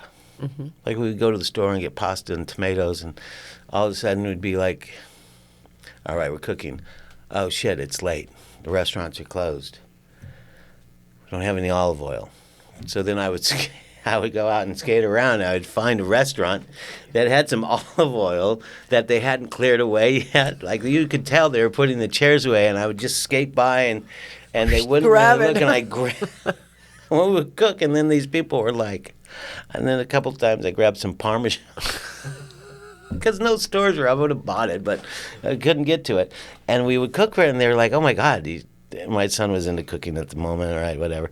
And they were like, yo, this pasta's so great. I'm like thinking, yeah, it's the best, isn't it? Oh my God. It's always when you kind But of we're don't plan staying it. yeah, exactly. But we're staying in this room together, and I snore, and he hates the snoring. But at one point, we get home from after doing the performance painting piece, and it was so it was funny. I don't know if I'm going on a tangent, but I'm going there. You go there. We're doing the painting thing. It's been hectic to a point. Now it's broken through, and now we're having a blast. And there's people, and they're all liking it, whatever it seems, everyone. And this one girl's hitting on me, and she's like, "Oh, I throw this party, da da da da." And I'm like, "Oh, fun. I got to keep working on this. I'll talk to you after we're done." And this girl wants to buy the piece. It's all a success. The band is playing, whatever. A lot going on. A lot is going on. And so we get done, and, we don't have to sit there and do the cleanup, which you're used to doing. They're like, no, everyone's, So we're like, okay, we're going to this party. And with all these hoity-toity people. Like there's some gallerists, and there's some, like, bankers, and some just collectors, and they all seem to be pretty well-to-do. Okay, let's go. So we're going to meet at the party that's happening. And the little guy, the gallerist, who's like, running his show, he's like, I got it. And I'm like, well, so-and-so, this chick. He's like, I got it. Don't worry about it, Olson. And I'm like, okay, whatever. And so he goes up, and I guess it's a bar to go to. We don't know. We just know this bride has told us to come. And she's super nice. She's like, Right. You can tell you have a Yeah. immediate connection. She's like, oh, you're from Cali. I'm English. You're wild. We're wild. It's like, whatever. Yeah. Anyway, he goes up, and then he comes back, and he has this whole little group of people. And he's like, well, they're giving me a hard time. I don't know about this party. And I was like, oh, you know what? I got this. And he looks at me like, you're a sweaty mess. You're just an art. I remember we had this, whatever. We had a whole thing about whatever. I'm like, well, get out of the way, bitch. I go up. I say, hey, we call blah, blah, blah. She comes zooming down. Of course. She's like, oh, my God, I can't believe it. I didn't think you guys were going to come. I didn't think you were into it. I was like, yo, just like we were doing our thing, blah, blah. She's like, come on, who do you have? And there's a line to get in. And I'm like, I got my kid, obviously. And she's like, oh, yeah, of course. And I got these people. She's like, whoever, whatever, how many, whatever. Come on, I'm the party guy. I'm the party girl. And so we go in, and you can tell he's pissed. Of course. Oh, I'm just like, yo, dude, who cares? I mean, Yeah. we're in. Who Yeah. gives a fuck? Who gives a Whatever. fuck who and Anyway, why we and roll what? in, Yeah. We go in, and it's whatever. It's typical weird art party thing at the Biennale. And I'm into the chick. And the chick is into me, and I'm like, I want to make out with her. Right? And she wants to make out with me, and my kid is like, yo, do not go crazy. Why? Oh, because you were sharing a room with him. Well, no, not like that, but no, just like, don't ditch me. Yeah. Kind of, not really, but kind of. But it wasn't like that, but, it was like, she's like, let me take you and show you the party on the top deck. And they're already all having cocktails and whatever. And I'm like, okay, let's go. And so we go up, and we're in the elevator, and we make out in the elevator. And it's no harm, right? It's sexy, and it's Italy. When in Venice. It's so Italy, and it's so on. It's just like, it's not like we're having sex. Yeah, it is Venice. But it is the it's all this thing. It's a great experience. Where's your son? Meanwhile, in the He's party? out there with the other people. All of the not weird people, but all of the bankers and Yeah. And I'm just thinking. I'm thinking to myself, kind of occasionally, like, I wonder how he is. Like, he's not young. He's in his 20s, so Yeah. I think he's 25. But I'm thinking, I wonder how he is. Like, is he just by himself? Like, I don't know. Anyway. But the other dude was with him too, the one who was pissed, right? Oh yeah, but he's didn't fun. get He's actually a fun guy. I'm not. I shouldn't paint him as a bad guy. Right. He's just angry that he couldn't pull his weight to get in. Who cares? Yeah. But Ego issues. so we have our little makeup session on the elevator going up. It's totally fun. It's Other party. cool. It's sexy. We go and we check it out. I'm like, yo, I want to go back down and check on my kid. Not Right. like check on my son, but I want to go out and hang out with my kid. Come on. And she's like, yeah, let's go. So we go back down. And then all of a sudden, I see him, and I'm just thinking to myself, like, what is he doing? What was he doing? Not like, oh, I hope he's okay. Just like curious. Like, what is my kid? What is he doing? And all of a sudden, I see him, and he's at this table, and he was with all the people, and they're in this discussion. He's entertaining them. He's not really in entertaining. He's just in a discussion with them. I mean, unlike my son, he's a smart little kid, blah, blah, whatever. But I just think, is he, like, intimidated? Mm-hmm. Is he introverted with these people? I mean, and I get there, and the one guy he pulls me aside, he's like, oh, my God, your son is such an intellectual. Really? I just think, I'm like, whatever. He's like, oh, no. Do you understand the in-depth conversations we've been having? And I'm like, no, I've been busy. And he's like just so about it. And I'm just thinking, here's this dude who I've met and, we've discussed some things. He's like this gazillionaire collector. Yeah. And he is so taken by the kid. And I'm just like, it's like a proud dad moment. Yeah. Ish. Proud dad. Like, you don't want your son to be in an uncomfortable place. But he was fucking great. It was such a fun time. Oh, amazing. I know why I even got to this story. So then we go back, and we go back to our little apartment thing we're staying in. And so Did you still have Parmesan? Did you still have the olive oil and all? I had everything, but it wasn't about that. We get back, and we're a little lit because we've been drinking. But all of a sudden, we start to have this pillow fight.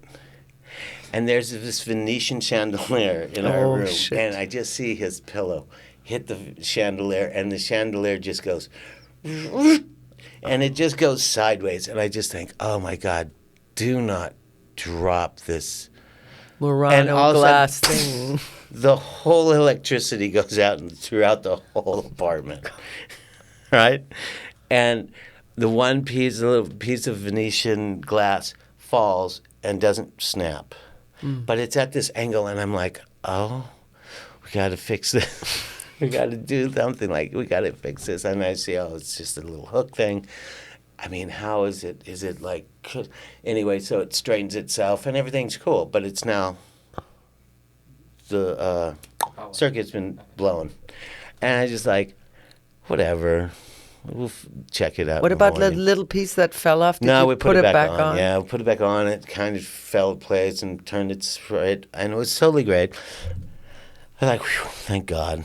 I mean, whatever. But anyway, wake up in the morning, and here's the music director girl, and she's like, I can't believe it. Last night I'm working, and all of a sudden the power goes out. Do you know anything about power? happened? And I'm like, oh, I mean, I don't know. Let's go and look for where the circuit breaker is. And she's like, well, I don't really know anything about this. I was like, well, I don't either, but let's go and check it. And I go and we find the circuit breaker, and I just think, oh, this one looks like it's popped, right? Bap, pop. Thing goes back on. She's like, oh, you are a genius. You know a lot about power. I've worked with your kind before. I'm just thinking, honey, that was a lucky switch right there. No, it was so funny, though. And my kid That's was awesome. like, thank God. She know a little bit about circuit breakers. It was funny. That's awesome. But yeah, the chandelier, I was just like, when it went, I was like, oh my God, it's falling. I really like It's the been idea fun. about the movie Finding the Painting. I really like it. Yeah, you should get into that because it's 9 years ago. You call that chick. I know. Need to And you get know on who it. also was involved with it is that company, Golden Goose? Yeah, Do you know the Golden sneakers. Goose? Yeah, Yeah, and are they? do I don't- clothes too. Yeah. I don't know much about them, but I think they're going to finance it. That's great. I mean, it makes sense. They shot it, and I was like, yeah, man, whatever you guys edited sucks. Like, come on, give it to me. They shot They, what? They shot the whole thing. Mm-hmm. It's like, man, you guys edits. I haven't ever seen it. I don't think they did anything with it. But But they gave the footage to you? No. not yet. But I did a project with them. So now it's back to Golden Goose. Is that the name of it? Huh? Golden Goose? Golden Goose. Yeah. Yeah, they're like overpriced, kind of aged sneakers, and then they have clothes too. They have clothes too. But they have that sneaker with the star. Yeah. Yeah. Yeah. Just They're actually proportionate cool. stuff. I like them. They're just so fucking expensive. It's ridiculous. I bought my first pair like 10, 11 years ago in Philadelphia, and they were still like, and they were like 200 or Right. $250. I'm like, holy shit, but I want them so bad because I hate, when I travel, I basically wear travel gear. Like I would never wear a shoe that I have to lace or a belt or something, because of TSA, and I was traveling Yeah, all yeah, the yeah. time. And they have like a zipper on the side, the shoe, Oh. or, like. Nice. So I'm like, I need them. And ever since, like, that price has gone up to like $750 or something. Oh, really? For a, like, kind For a of, sneaker. yeah, for a little sneaker. Yeah. So that's that. But they're very popular and they have a good image. So it's a good sponsor to have, I would think. Certainly. Yeah. What would the sponsorship be like to finance the film? A new phone? I'm kidding. No, I mean for Finding the Painting. That I should don't be know, that. maybe. For that movie. I don't know. What do Yeah. you mean? Yeah, we need $1 million and spend 100. No, it shouldn't be a conventional feature. It should course be a not. different form. It should be, yeah. You know? Oh, Do you have to go? What time is it it's anyway? 4. Huh? 3:52. Ooh. We're good, yeah? Yeah? Okay. Do you want to Huh? talk about anything else? I need to go. Yeah, totally go. It's you. What time did I get here? We got 1? yeah. So we got 3 hours. Fuck. Time flies. Yeah. That's awesome. Thanks so much. Oh, Coming thank by. God. I I can want go more write stories. a proposal We right have- now for the fucking another public thing. What? Yeah, I mean, there's a lot of ideas. Whatchamacallit? It's great. What are you going to do? You guys are done.